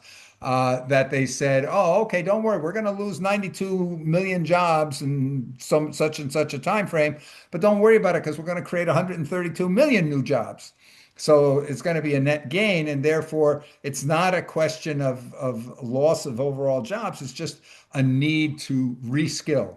They called it churn. So instead of people losing the jobs, there's just going to be a lot of churning in the labor market where people have to upskill and reskill. But in light of the developments of the last 2 years, because this is how fast all of this is happening, in light of these developments of the last couple of years, that we're now seeing here, AI is achieving things that even the experts in 2022 were saying might be achievable by 2045, that we've already achieved many of those. So we see that both Grok 4 and ChatGPT 5, for all its screw ups and ChatGPT 5, but despite all of that, it's performing against the PhD level in almost every field. It's coming out between the 80th and 95th percentile. In other words, it's outscoring on the tests, the typical tests in those fields, in every single subject area now, the performance. And if we take a look here, I'm right now in North Carolina near Charlotte. That's just a little bit north of Spartanburg, South Carolina, where BMW has built the first, or has the first factory that is employing humanoid robots for a lot of the parts of the jobs to manufacture the cars. And just a little bit further south in Georgia, Hyundai is building a new factory to produce cars. The typical Ford and General Motors, it takes 31 employees to create 1,000 cars, to build 1,000 cars in a year. This new plant is supposed to do it with less than 3 people, to build 1,000 cars with less than 3 people. There is a factory, I don't remember the brand. It's not BYD or BY or whatever that brand is in China, but it's another big Chinese car manufacturer. They now have built a factory there that doesn't have any humans working on, at least in the production of the cars. And Xiaomi, the smartphone manufacturer, is now turning out a phone. I think it's every 16 seconds, their phone is coming off the assembly line, and there are no humans working in there. It's a lights out factory. So this is, we're now able to see more accurately all those people that said, yeah, it's coming, but it's not coming for another 15, 20, 25 years, that we're now seeing that all of those projections were way off. And so this is why we have to reevaluate. We need to get people to be aware that, hey, if you went and looked at ChatGPT 2.5 years ago when it first came out and said, what's this thing here? Look at all the mistakes it makes. Look at that. If it makes a picture of a human, they don't even know how many fingers a human has. All the fingers they get, some of them have 8 fingers, some of them have 3 arms, some of them, and therefore they wrote off AI and said, I can't depend on this stuff. And they're not realizing here how fast all this stuff is evolving. And this is causing us to have to get people to reevaluate and say, what if? What if the most aggressive projections for AI come true? What if by 2027 we start seeing here a 50% layoff of all computer programmers in developed countries, for example? Um, one piece, one of the papers that I sent to you guys talked about AI for skeptics. And I'll address that in just a minute, but let me go to Ashok first. Ashok, please. Oh yeah, I just wanted to add. We spend a lot of time talking about trust and staying realistic. I wanted to just add that facilitating a social emotional learning environment like you've done here, where we can accelerate our inputs and consciousness is something that neuroscience is being is struggling with. But I think there is a future forward where we can accelerate synthetic intelligence in addition to super intelligence in ways that will improve the optimization of our human performance. Mhm. and and it's not just in cognitive engineering but also procedural skills and complex tasks. So yeah, I don't think we should throw the baby out with the bathwater, but look at also incorporating into our recommendations and how we're going to expand human consciousness through advanced meditative techniques and through neurobiology. Mhm. Yes, thank you. And yes, this is actually an important piece. Um, if the reason why a lot of the people that are driving the whole technology push in artificial intelligence and they realize it's going to require this whole shift, as it said in the beginning or some of the other papers here, it's not a question of destroying your livelihood or whatnot. It's freeing humans because there's reports out there showing what percentage of humans hate their job. What in developed countries? What percentage of workers hate their jobs? And the idea that, yeah, but I don't, this is not what I want to do. I want to be a musician. I want to be an artist. I want to do whatever, but I can't. I have to earn money. I've got to. So therefore, I'm doing all this stuff I don't want to do. I can remember my father at one point telling me the reason they call it work is because you're getting paid to do something you don't want to do. And or somebody doesn't want to do. So the question is, why should that be needed? Why should somebody who can't get a job be living on the streets or not wondering where they're going to get food or all these things? So the idea here that a lot of the proponents of this technology are is if we reach the point where technology can produce all of the basic needs and wants of humans, that frees humans up to pursue their personal passions. If our school system, our education system teaches everybody to don't take any risks, and if you make mistakes, you're a failure. So don't do things you don't know for sure you're going to succeed at. And therefore, a lot of people that would love to do something particularly don't because we've destroyed their confidence in their ability to do stuff. So this new world of going and saying, don't worry, hey, you don't have a job? Guess what? Education's free for everything now. What is it you want to do? What is it that you would love to learn? What is it that would make you happy? And that you can do that. You can go in and pursue those things. And so at the same time, we have to be talking about stop defending jobs. Stop making jobs the priority. It's the quality of life that should be the priority, not jobs. And therefore, if the jobs are hindering it, because it's going and saying to this one person, if you do this, if you can go and make a business deal and you get a bigger advantage for you out of the business deal, then you're successful. and without saying, oh, you realize you took advantage of somebody and they lost out on that particular deal. And get to a point where it doesn't make any difference. It doesn't make any difference for whether or not you survive. If you're trying to compete in a music competition, okay, guess what? Now it's being measured on your music, but you're not going to die because you didn't win first prize on the music competition type of thing. So that's an important piece of this, I think, Ashok, that is what that you were referring to, purpose and the psychology of not getting people to feel like a failure because they don't have a certain kind of job anymore, but to feel that hey, it's opportunities. It's let me focus on me. So anyway, uh, there's one Yeah. thing here. Yes. Bill, so I do think the eClub title is right. You are empowering each of us to dare to be great and not to think small and just stay full of fear and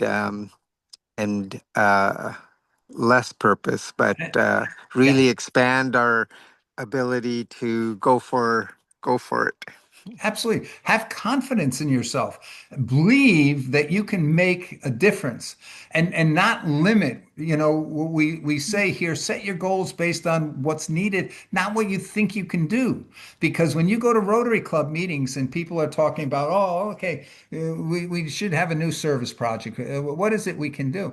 And if somebody brings up a suggestion that's based on what we need in the community, and somebody else says, "Yeah, but I don't know if we can do that here." It gets tossed out, and you restrict. You're getting restricted down to what you think people can do. And I know when I attend some of the Rotary events where, maybe we got like leaders of 100 Rotary clubs coming together, or many hundreds of Rotary clubs getting together, and they're all talking about what they're doing. And two of the very common, or three of the very common things are providing food for the needy in their community, providing clothing for the homeless in their community, or providing tutoring in the schools in their community. And I ask, oh, okay, you're providing clothing, you're providing helping the homeless. By how much have you reduced homelessness in your Mhm. community based because Mhm. of the things you've been doing? Mhm. And they look at me and they say, we don't do that. That's not Mhm. their goal. Their goal is not to reduce homelessness. Their goal is just to alleviate the pain of homelessness. And I'm saying, for the For biggest them to organization. feel good. Yes, exactly, because you're the biggest organization of business and civic leaders in your community, and you can't do anything about the problem. You just want to alleviate the pain. That's not daring to be great. And the same thing goes for those that are saying, yeah, well, we're tutoring students. And I say, well, by how much have you reduced the percentage of students below grade level in your community? And again, they look and they say, but that we don't do goals like that.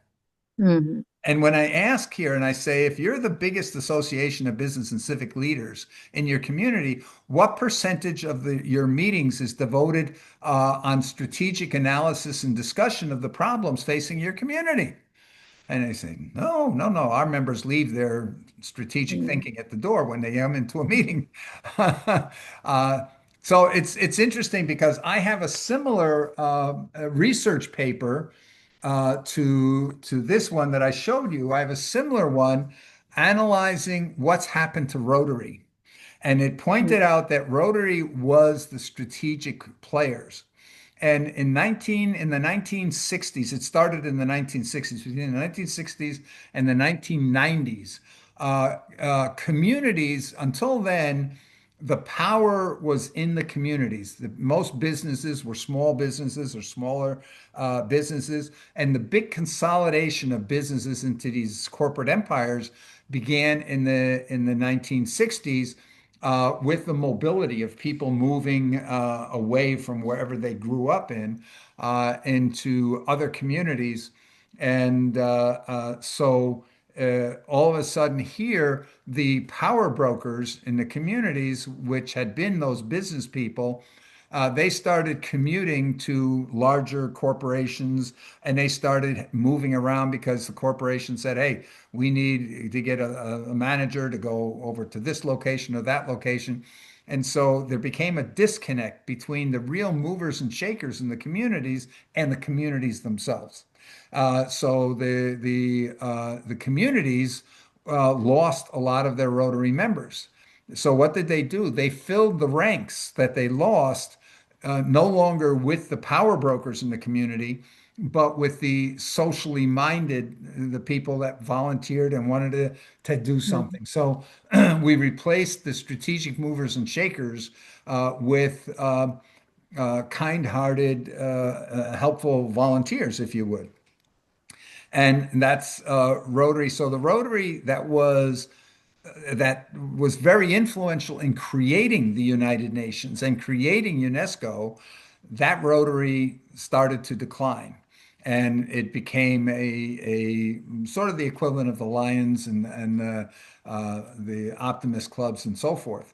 And so it lost its prestige. So the more that the local kind-hearted helpers moved into the Rotary Club, the more that the remaining movers and shakers in those communities left the Rotary clubs. And so it developed for me a similar paper like this with a recommendation of how Rotary can get back, but to its position as really the movers and shakers of the world and have a difference on the world stage here, that how we could do that, but having to be very careful because you can't afford to alienate those local members that are now in most of these local Rotary clubs. So we've got to figure out how that we build a structure that will do the strategic planning and thinking still at a global, at a problem-oriented level, and yet be able to mobilize the local helpful, the people wanting to make a difference, but who are not that strategic oriented group. So we got to bring both of these parties together. Yes, Joan. Yeah, so how do we take this philosophy and put it in an action document for the social development Well, summit? yes, that's Yeah. what we want to Can talk I say? about next Saturday. We have on Saturday, there's a thing called the Commons Cluster of the NGO Major Group at the United Nations. And Joan and I are members of that organization as well. And this coming Saturday, we have a strategy meeting where we're going to be talking about exactly that. I've had a couple of talks with Lucinka, which is, Yeah. she's the head of that group. Yeah, Paula. Okay. The reason why I ask if this is something you have written is because I haven't written I haven't read it. So I was thinking if you already wrote it, even you use AI nowadays, the people they know about this, they already have an idea and they can use AI and come up with a beautiful proposal about something. Is why don't we look for funding? Or if we already have funded projects, why don't we work as a team in certain things? Yeah. I mean, that's what I was Okay. just thinking. Because the funding, if our goal is to make a difference, let's say our goal is global warming. And so one of the things that At least my goal is always to make a difference, but it has to be measurable. yes, It has to be strategic. It has to be deliverable. I mean, that actually somebody benefits from something. yeah, And because I consider myself a kind-hearted person, but I'm very practical at the same time. Yeah, okay. yeah, And if somebody is willing to give me money, I want to make them feel proud for that money because yeah, they say, okay, this woman is actually trying to use this the best way it is possible. yeah, And already knowing that some people have restrictions. I don't want this money to be used for parties. I don't want this money to be used for very like wages that are extremely exorbitant, and I don't want this to be, I mean, they go over the list of things. yeah, And that's why I'm saying if we already have a concrete thing that we want to achieve that is strategic, there are people yeah. that could be willing to give us money. Yeah. One of the things here in our club, because Rotary clubs are known for fundraising and providing funds for projects and so forth, or providing labor. And one of the things on our club is, as we migrated into this role 5 or 6 years ago, was the recognition as a small group, we want to make a difference. And we concluded here that one of the major reasons why we're not achieving any of the major goals of the world is because too many efforts are grassroots. In other words, the bottom up, you end up and you can have hundreds of thousands of communities around the world that are doing the right thing. But that represents maybe 5 or 6% of the world population. So that we actually see, in many cases, I'll take India as an example because India is a Rotary like superstar example. There's a thing called the Chennai Declaration where Rotary India volunteered to adopt 10,000 schools every year and upgrade all of their sanitary facilities, their water and hygiene training. 10,000 new schools every single year. And like that even got the Prime Minister Modi of India to attend the meeting for the signing of the declaration. So the here we see and everybody was going, whoa, wow, that's like crazy, huge thing. There's 600,000 schools in India that do not have sanitary facilities, especially for girls, in most cases. So at the rate of 10,000 schools a year, what's the life cycle of the equipment that they're putting in? If we assume that it's 10 years, that means we're going to that we have 10,000 schools a year. It's going to take us 60 years to get to all the schools in India. But if we're putting in facilities that only have a life cycle of 10 years, we're actually falling behind year by year.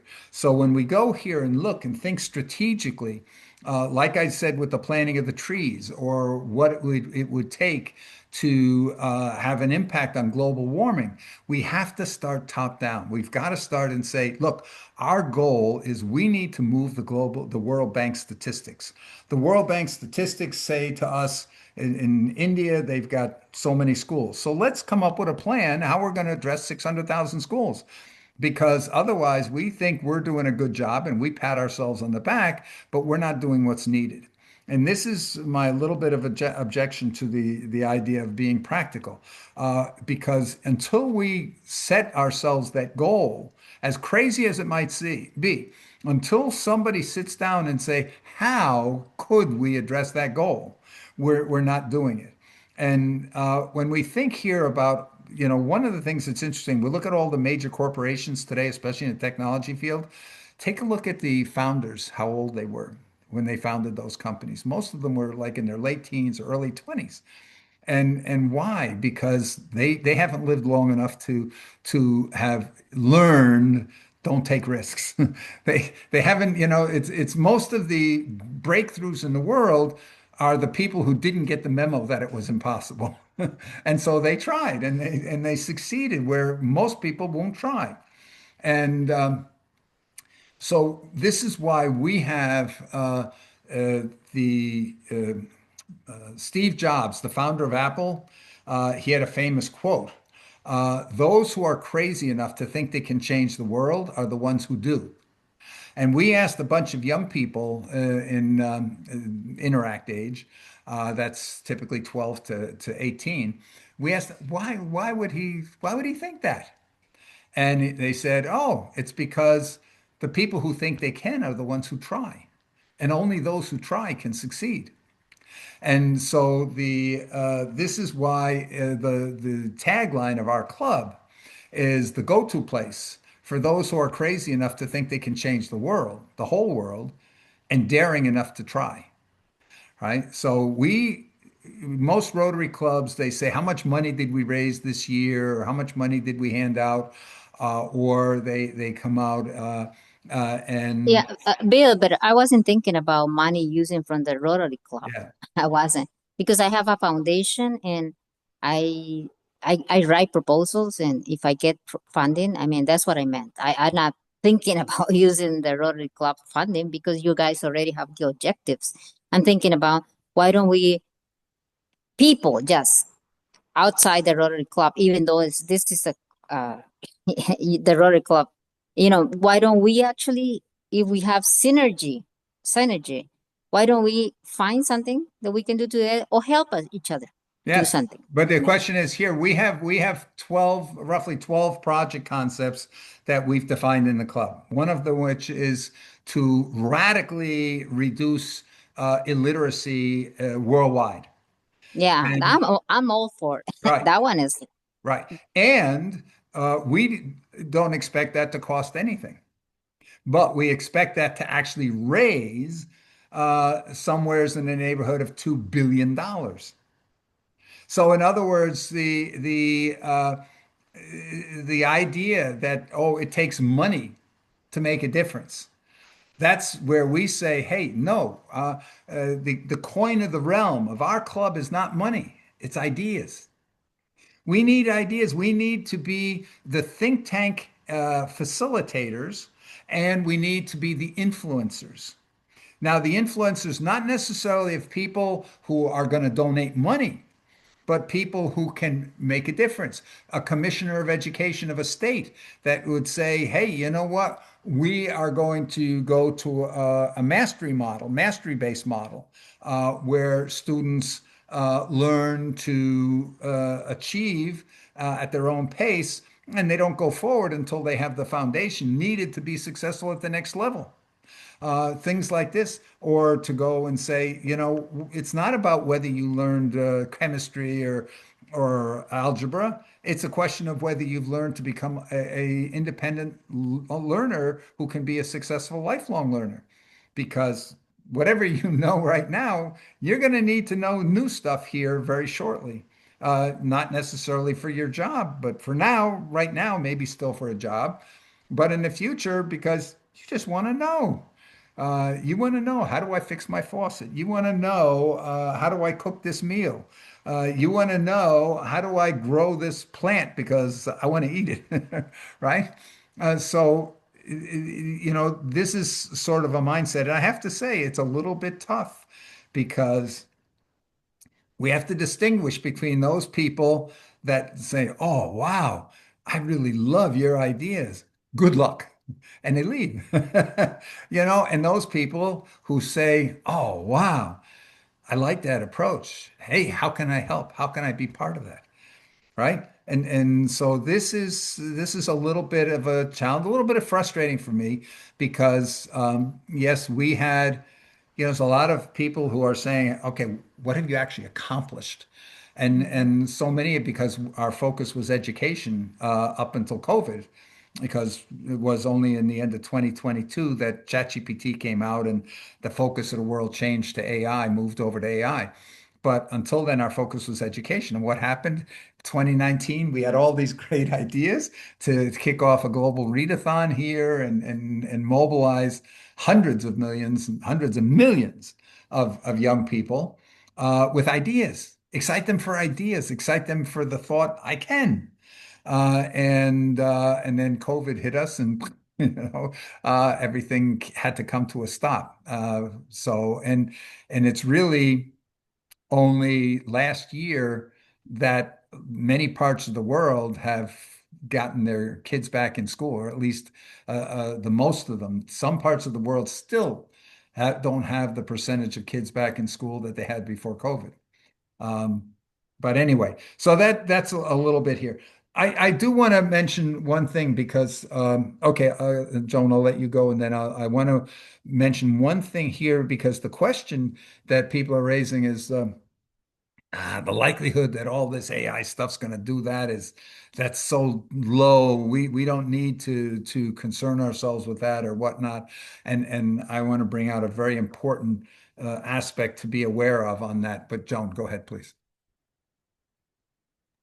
Yeah, so I just want to give an example of how AI has helped me, and um, And a lot of it has to do with you because you sent me so much of the support and different mechanisms that I could use, and I did follow up on them. So I've been asked to write a book about 3 years ago, and have been writing it and struggling how to put it together, how to do this, because it's a lot. Boy, it's a lot to write a book.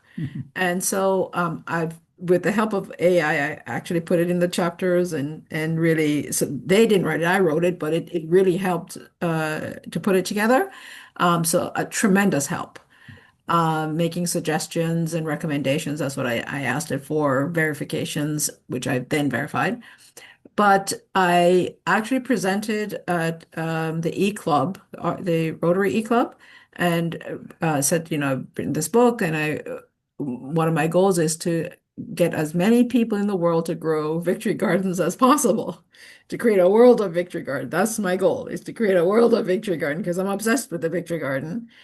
And so everybody was excited. And so the Rotary Club or eClub decided that they would, I'm doing a presentation, but they're going to give us full support to help sell the book because the book's proceeds will go to sponsoring gardens to grow a victory garden.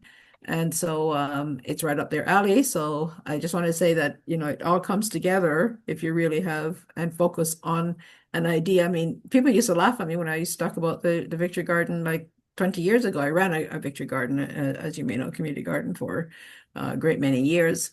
And so have that practical experience. But using the tools of AI to help you achieve your goals, it can happen. Like it can happen.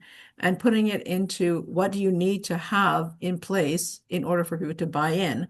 And I mean, again, I learned from years ago having the Victory Garden, like I said, that we were given 10 acres and that people, if your idea is big enough and it's helping people, others will come on and help you.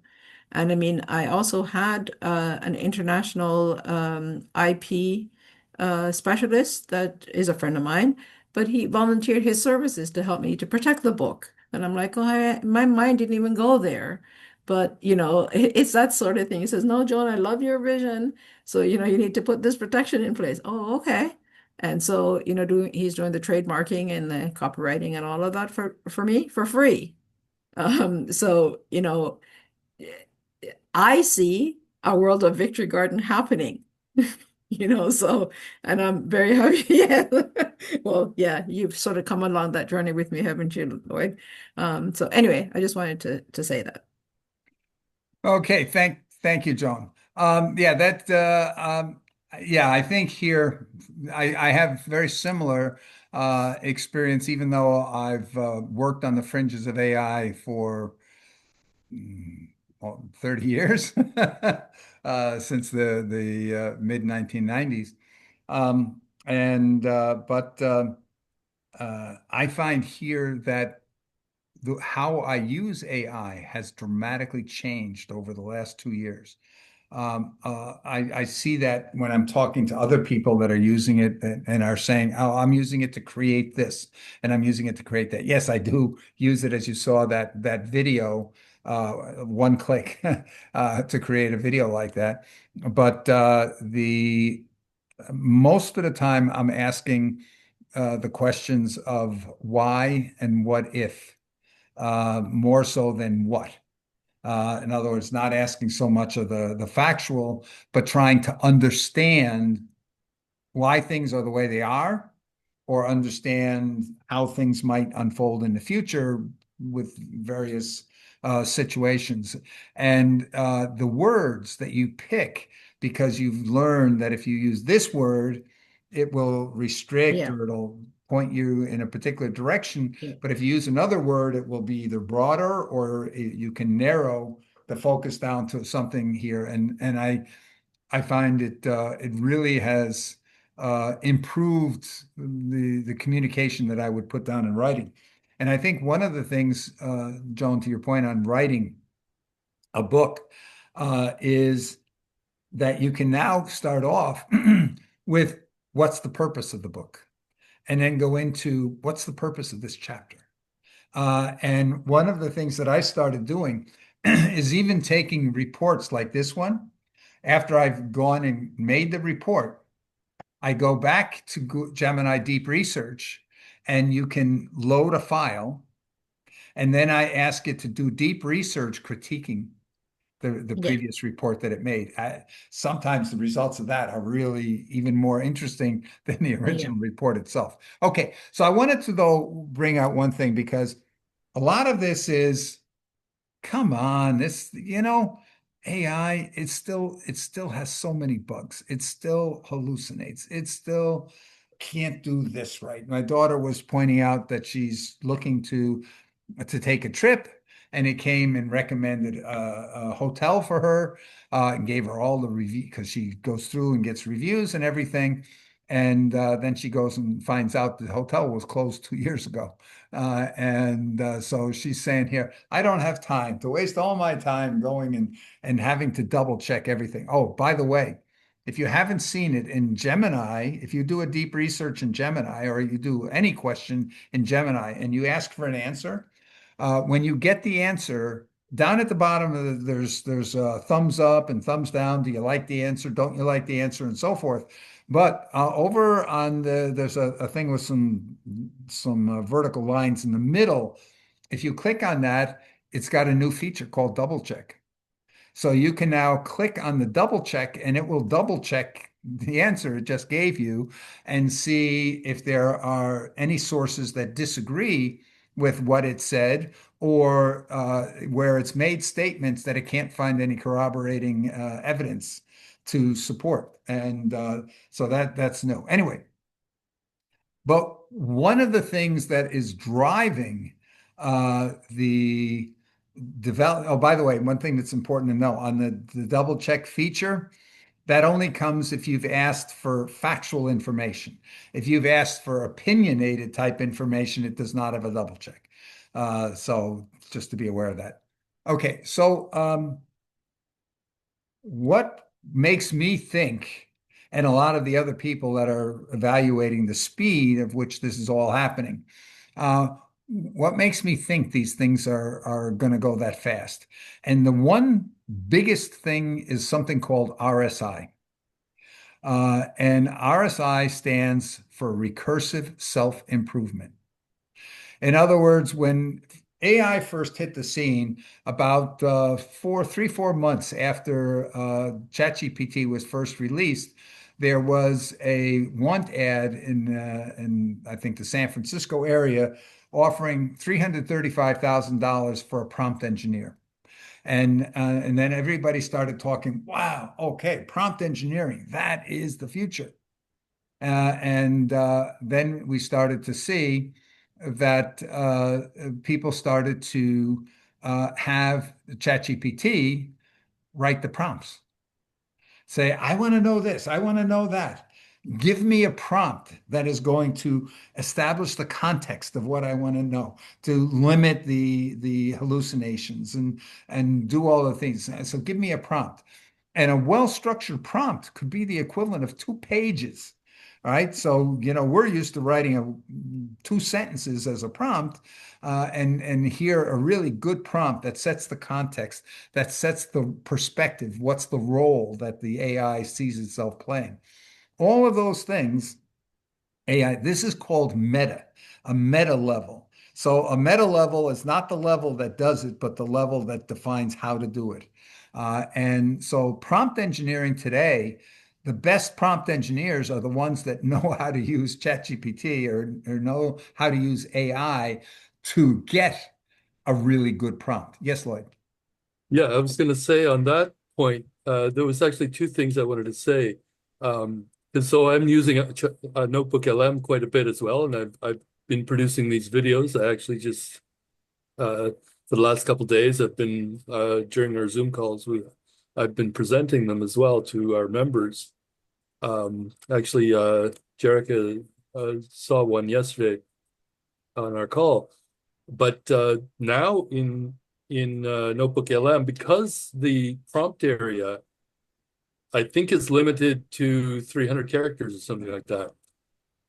The way I write my prompt, or the way I ask Notebook LM is, please write a prompt to generate this result for me and then run the prompt.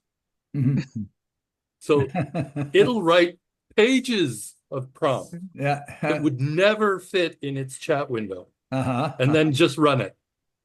So I find that as a get around for Yeah. the limited prompt space that's available in Notebook LM. Are you talking about the prompt space where you're customizing for your audio or video?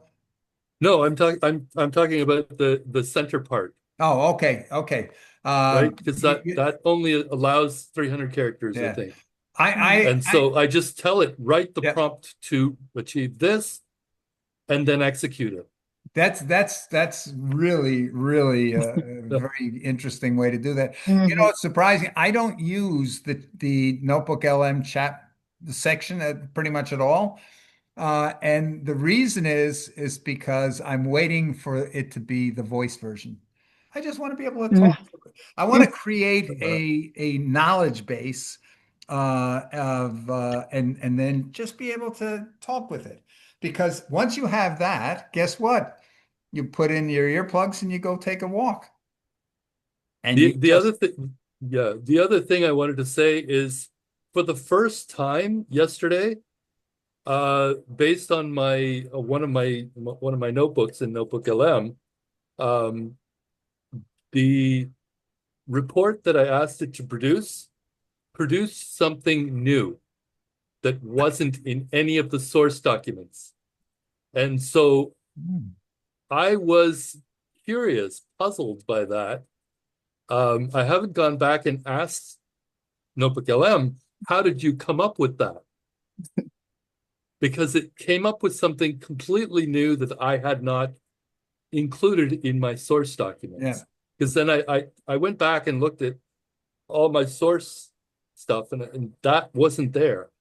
So was that in the it chat was mode? able to come up with something new. Yeah, was that in the chat mode? No, that was just it again, the center section. Yeah, no, the center section is the chat mode. Yeah. Okay, yeah. Yeah, supposedly it's not supposed to go outside of any of the sources, but uh it can extrapolate or interpolate Yeah, out of actually I loved its idea. I yeah, absolutely loved it. And I'm like, okay, this is wonderful. But yeah. then I went back to see, But and I'm it like, didn't give you a well, it's not citation. my idea. It Yeah, came but up with a new it thing. didn't give a citation on the idea of where it got it. No, no, Ah, because it wasn't something I supplied it. yeah, yeah. No, that's it. Because here's the thing. I know in the audio overview and the video overview, it will pull outside information in when it's doing the audio overview because it's sort of trying to make it very human interaction.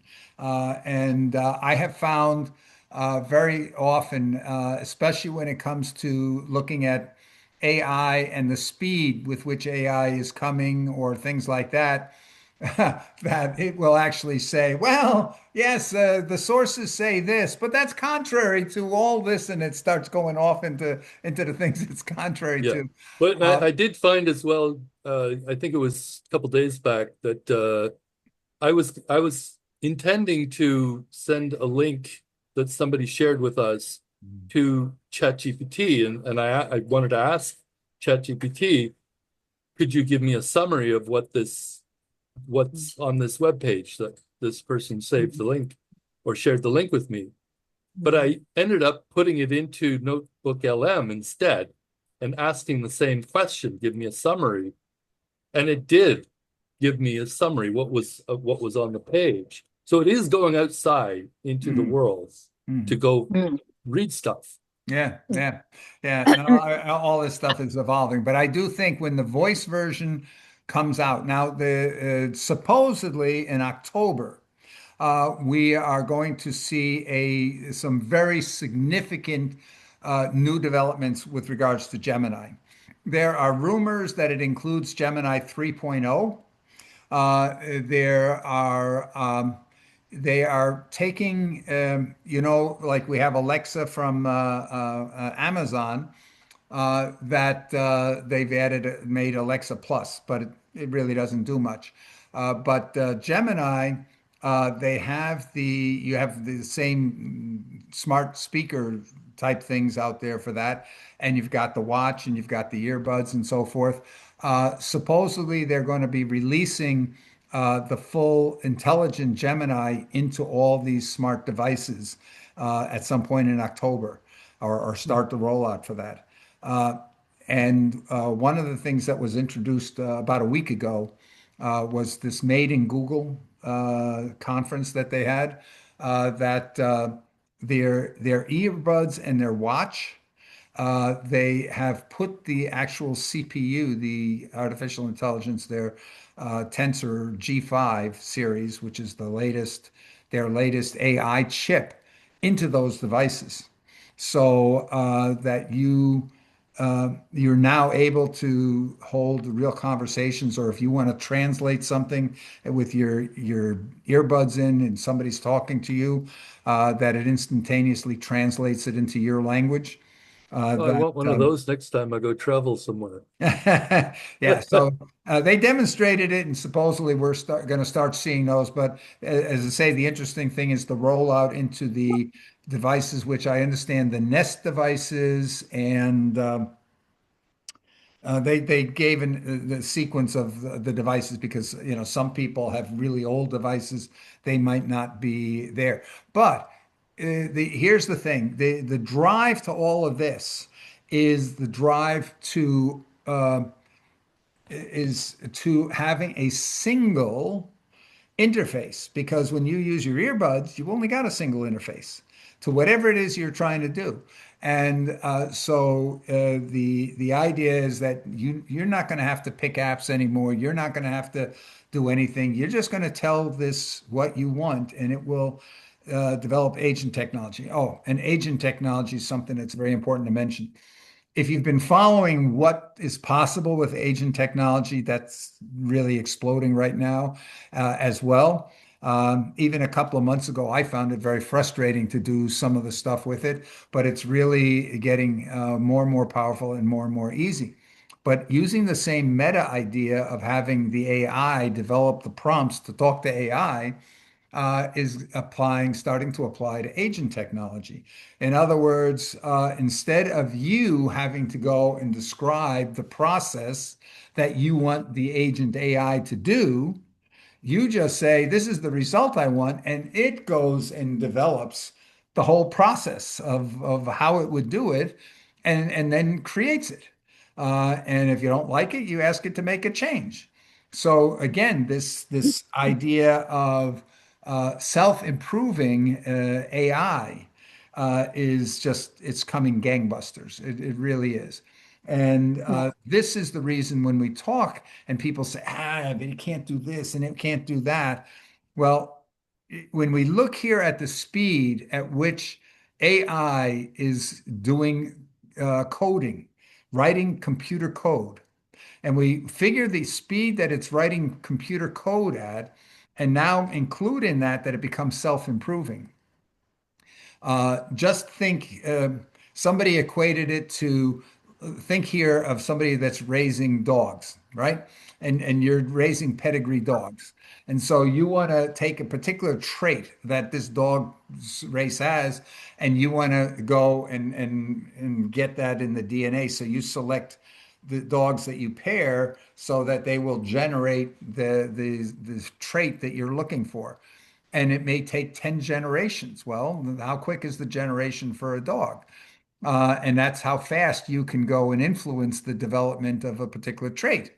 But if you're able to go and extract the genetic makeup of the cells of that dog and put it in a petri dish and bring them together and have it generate some new cells that represent this new trait, and then you put it in a petri dish again, and do it over and over again. You might take something that takes 2 years per cycle, a generation cycle on with live dogs, and get it down to where it's 2 days. So now figure out if it's only 2 days, that means I can do 180 generations in a year. And that's taking 360 years worth of the fastest generation that you could do with just live dogs, and bringing it down to 6 months, and or 1 year, and that's the same thing with AI. So when AI becomes self-improving and the coding process starts to go, that a month of human programmer development is now 2 minutes with the computer. Just figure out the speed of the generations. So when we look, Eric Schmidt, he's repeated this several times in the last 6 months, but he just a couple of days ago he was on again, and he was saying, just imagine here, okay, you're a builder and you want to build a property. So you just tell your AI, hey, I want to build a property in that area, and the AI spawns, because the AI are now spawning agents themselves. So it spawns one agent to go out there and find the best property. It spawns another agent to go out there and find the tests of what you can build on it and so forth. Spawns another agent to go out there and negotiate to purchase the property, then goes out there and spawns another agent to collaborate with an architect to design the building, and then spawns another one that goes out there and finds all the subcontractors that are needed and schedules them all and oversees the development.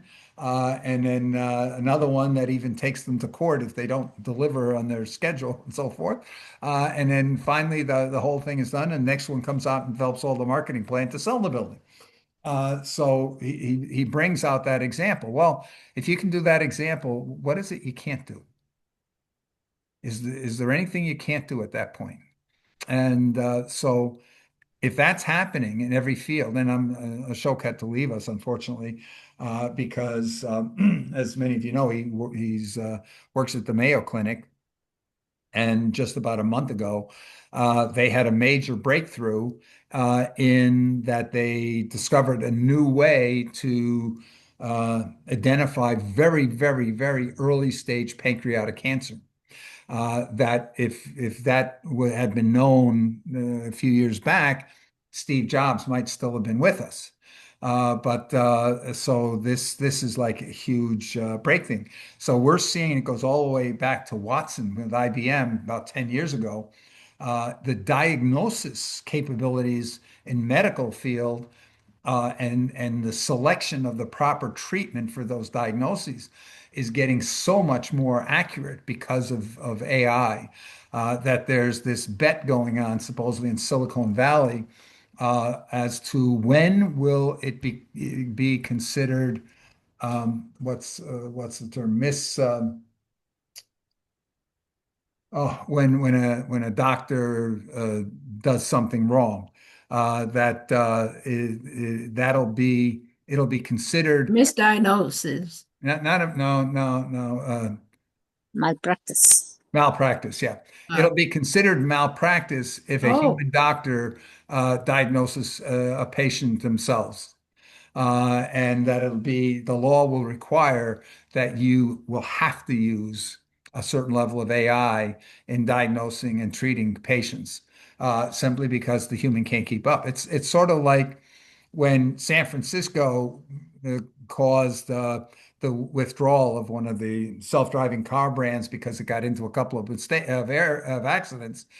And then when they did the study, they found that the human drivers were 7 times more likely per mile driven to have caused the accidents than the AI drivers and so forth.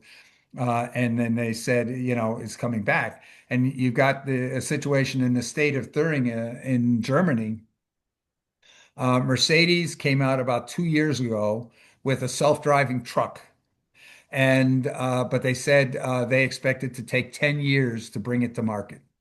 And the state of Thuringia threatened to sue Mercedes for all the accidents with trucks that happen up until that 10 years, if they don't bring it out earlier, because that those self-driving trucks could reduce the amount of truck accidents by so much. So we're going to see laws coming out saying you must use AI for this and you must use AI for that. I Mhm. think we're going to be seeing that in the not too distant future. It's almost like saying if you want to go get a law, the pass the bar exam to get the right to practice law, that they may restrict it, that only AI can practice law. Who knows? Anyway, Okay, Bill, I wanted to say about the deep research you were talking about. This summer, US summer, I actually wanted to do something where I could use AI with something that it was already done by me, written by me. Like I just use Gemini deep research mhm. to develop my US format resume. So the reason you have to start with something that is truthful. And since I used to work for a US government lab, my resume is truthful because we were required to update it every single year. And this is the same lab where I actually got my master and my PhD. So all my credentials are correct.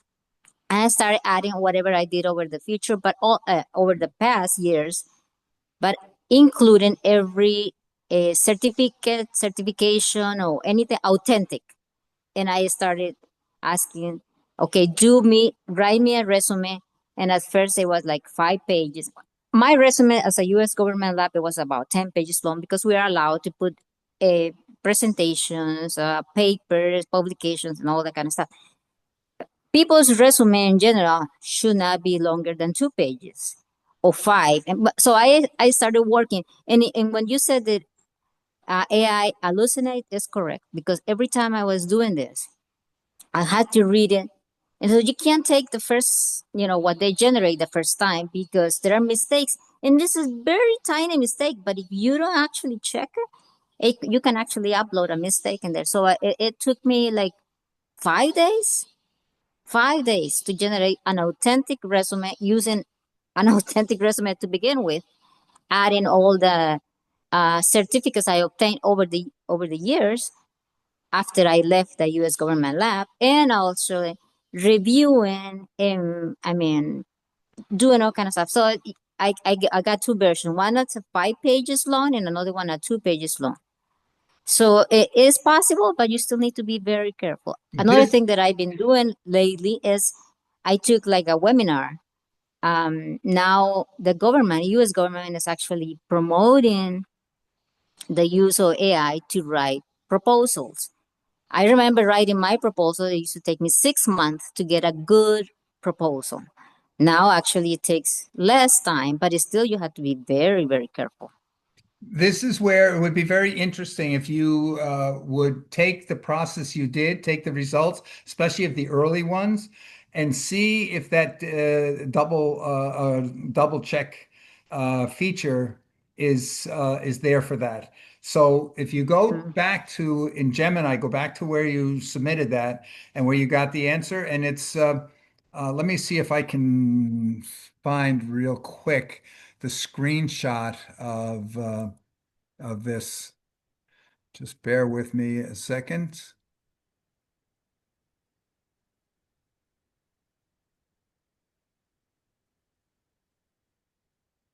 Okay. Uh,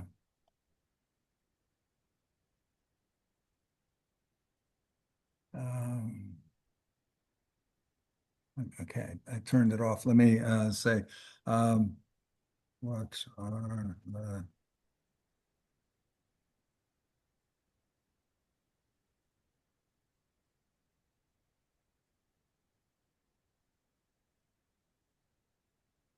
okay, I'm just running a quick check.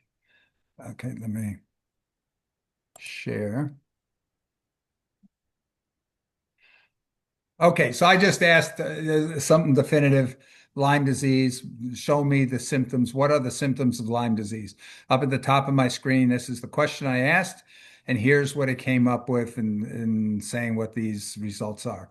So now I'm coming down here, and here in the three dots, you see it says double check response. So see if that's there. Try doing that the way you did in the first step with your resume, and where came back with the one that had some errors in it, and see if that you've got that. Sometimes it's in the three dots there. Sometimes it's in here down at the very bottom. You see these two little lines there. Sometimes that will be up here at the top. And that double check response, sometimes I find it there, sometimes I find it in the three dots here. But then if you go in and double check what we should Mhm. see here. So it's evaluating what Gemini's statements were. And then it comes out and it will show in green all the ones that it was able to find corroborating evidence to reinforce what it said. But if it had found something that it questions, that would come up in Mhm. well, just that if it found a question, if it found somebody who had a disagreement with whatever it said, then it would show that with a yellow or orange background. I think it was orange. Orange background Mhm. are the things. So, it says, hey, wait a minute, I'm not too sure about this stuff with the orange background. And then you see this understand results. Now, I have no idea. I've never done this before. So I'm just clicking on that. So, oh, okay. So, yeah. So see it comes up with this one where Mhm. it says this is content that's likely to be similar to whatever it said. And it found content that's likely to differ or didn't find or it couldn't find any relevant content to reinforce that.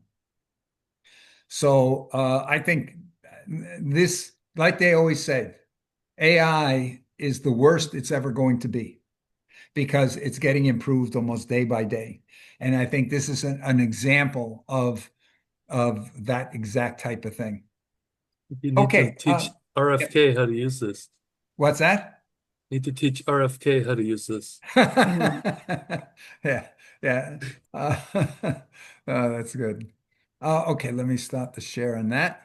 Okay, so we've gone through here today. We've been talking about this. I should find and see if I can just share where I put these reports. Um, in because with the RSI, when AI becomes self-improving, the speed with which all these things that could happen are likely to happen is just going to increase tremendously. Eric Schmidt, in his one of his last things, he said, "Okay, things are developing like this, but he says we're reaching the stage where it's going to be like that." And he says once it hits this, if you've got, and he's looking at, he's part of the government thing there on advising the government on the critical importance, the geopolitical importance of winning the AI race, if you would, or defending, using AI to defend the United States.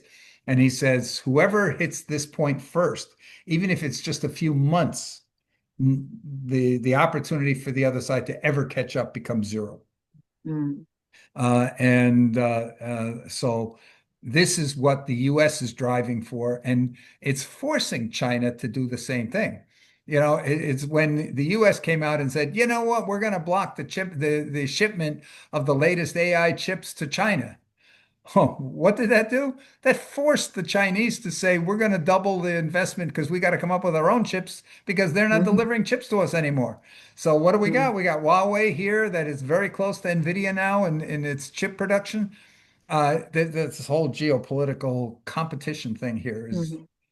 is driving me crazy. And that's one of the things when you talk about, Paula, our intentions and what we can do. That's an area here where we have to figure out and say, okay, how do we, if we get rid of the idea of work, do we get rid of the idea of competition? Because why do I care if the AI and robots are making everything and providing everything everybody needs? If somebody's got a way to help make the robots be able to produce twice as much hey, I want it because I don't have to compete for anything anymore. There's no competition here. Let's just go for it. Anyway, we can hope. So that we're 10 minutes away from 3 hours again. I told my wife, I said, for sure, no longer than 2 hours today. That was her just trying to call me a second ago. Where are you? So this format here of sending out information in advance and then having more discussion, is that maybe a good way for us? I get a little, I feel on some of the presentations a lot of it, I feel that it's too much one way. I know I can be long-winded, but the information we're putting out, it makes it even more monologuish or monologue-like. And I like it better when we can get more people like Joan talking about what she's doing with her book and Lloyd talking about some of the things he did. I think this really enhances these sessions, and I'd like to see more of that. So, should I continue this idea of trying to go and summarize some information, put that out as a starting point for our discussions? Is that a good idea? I like it. Yeah. I And do I too. have to agree with you on that. When I host my own calls 3 times a week, every Wednesday, Thursday, and Friday, we have all these people coming on, and I'm now, whenever I create an agenda for these calls I have, I always every agenda item, I actually have ChatGPT usually generate a list of questions to get feedback from people Yeah. for every agenda item. So I Yeah. present whatever is the agenda item, I give an opening, maybe talk about a little bit about it, and then the next step is questions. Mhm. And actually ChatGPT works well in Mhm. generating Yeah. those. Yeah. It generates the agenda and then generates the questions so I can get feedback. Mhm. But even though I'm deliberately trying to get people to give me feedback on what I'm talking about, it's like pulling nails Yeah, to get people to actually open up. yeah. You Mm. can use a hammer to pull the nails, eh? Before I forget, Paula, I just want to mention because you said you used the deep research, Gemini deep research on your resume. One of the things here is all of the prompts that I feed to Gemini deep research, I have ChatGPT generate. So Mhm. ChatGPT generates my prompts that I then use to feed to Gemini to do the deep research. So, Bill, I have a question for you. I took your advice and used the deep research from Gemini to do a lot of verification and deep research of mostly Canadian, because my book is about the Victory Garden and the history of women's role in the Victory Garden. Because I found out that women actually supplied 44% of the food to the soldiers. And if it wasn't for food, they would die of starvation. And when we talk about the war, we only talk about the strategies, etc. So how do you move from the deep research, because it came up with some really good websites that had historical information, which I now have to do get their permission to use them. But in terms of writing a document and looking at the document, do you use Gemini for that? Yeah, you can use a lot of things. It depends a little bit here if I'm trying Mm. to My synthesize convoluted information questions. from multiple things. But when you're done with your Gemini deep research, you can ask follow-on questions. It will take that as the base of knowledge Mm. for your follow-on question. You can actually ask it, you know what, make me an explainer website that summarizes and explains all the information in the report you just gave me, or make me a PowerPoint presentation, or make me a quiz. I want to quiz myself or somebody else on the results of all the information you found. And Okay. in the Gemini, before you don't even have to go over to Notebook LM now, you can actually say as well, generate an audio overview directly in the Gemini research. Oh, okay. Still learning a lot. So what's the difference between like how do you get from the deep research to the canvas? Like, is there a Oh, difference? yeah, you can actually just tell it, Mm. take my deep Mhm. research here and load it into Canvas and Mm. continue on in Just tell Canvas. it in a prompt? And a prompt, sure. Mm. Oh, okay. Because I was looking for the canvas because I thought I saw that you can choose it. I was like, okay, I You guess can not. you can choose it, and I'm not quite sure because I've seen in ChatGPT, both of them. We've got guided learning in Gemini, and we've got study mode in ChatGPT. And looking at the study mode, all of a sudden I found out, oh, guess what? That still works if I go and switch to advanced voice. So I can now go to the advanced voice in ChatGPT while I'm in study mode and now ask it to have the conversation on how do I learn this? How do I prepare for this? What do I need to do to accomplish something? Yeah, I found it very helpful in terms, like I said, of assembly, but I had like 120 pages that I've been doing for the last, I don't know, 9 years. Yeah, And so I had to verify with my own stuff because I want it to be my writing, yeah. right? It's very important to me that it's about the practical, experiential side rather than just the research and. Yeah, But it I was very find here helpful. for now, sometimes I find it's the case. I don't use it all the time, but sometimes when I'm trying to get it to formulate something to be either more persuasive or to be more open questioning type of thing. Claude.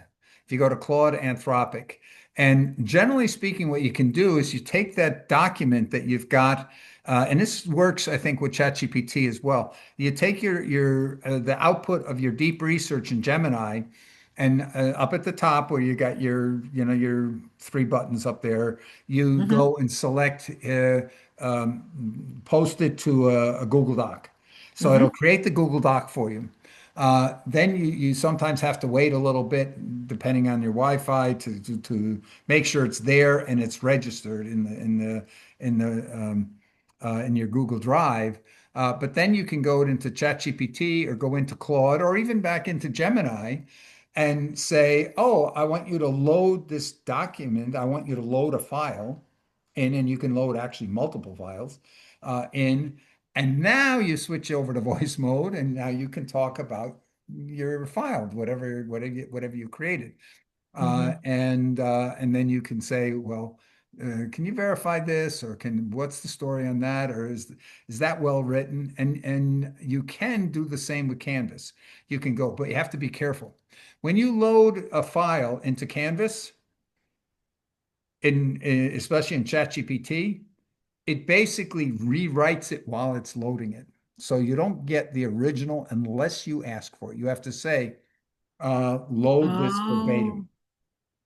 Oh, okay. Okay. And Yes. then once you load it verbatim, now you can go in you can down at the bottom right hand side, if you're doing it on a laptop, one of the things is critique. It'll critique the entire document, and it will give you suggestions everywhere where it's saying, oh, I suggest you redo this way, that way. And then you can pick them one by one. So it's like you had, 4 or 5 people on a shared Google Doc Yeah. and they're making comments. And then you can say, yeah, okay, I accept that comment, and no, or change, or I don't.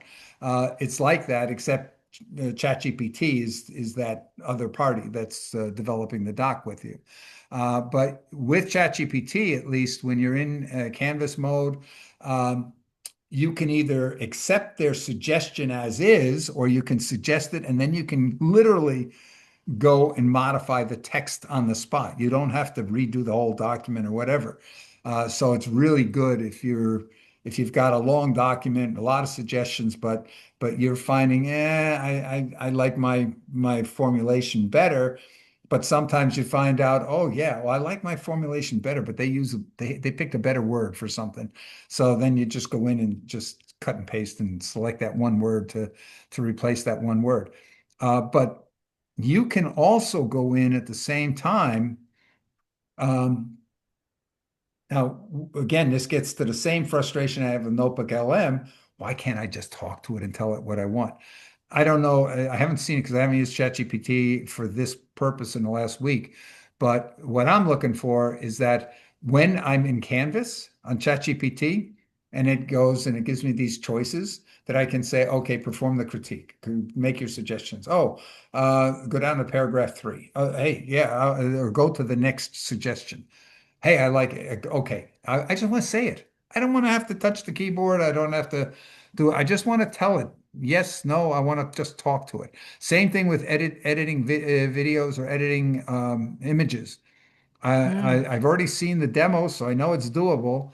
to be able to say, hey, change the color of the jacket to green, or take away the flowers in the background. Whatever. I just want to talk to it. And this, I've been continually asking ChatGPT and Gemini, when is this going to be available? And they're telling me that it should be available for all those uses by the end of the year. Mm. And I don't know what your thoughts are, but I think this is a game changer because now you can go to somebody's grandmother and who is afraid of a keyboard and never touched a computer, and you give them just a tablet screen with the voice interface, and just say it anything you want. Hey, you want to know what your grandchildren are up to? Just ask. It'll go out and check Facebook and all their any postings they've made and tell you what's going on in their lives. And you can keep connected to the family, and then you can just say, "Hey, get me so and so on the phone and on the line, and do your." I'll just talking to it. I I really think that is going to be a humongous game changer. You want to see the time, Bill? What's that? You want to check the time too? Oh, I see. Thank you. Thank you so much. Okay. I'm going to stop. So if we're going to continue, it's because one of you is saying something. Otherwise, let's bring this session to an end. And I can see here, is my wife going to forgive me? Bye-bye, guys. Okay. Thanks a lot, Bill. Bye, Do you everyone. need the video? Oh, I'll send you a chat if I do. It didn't warn me of a problem, but I'll see when I save this. All right. All right. Okay. Bye all. Good day.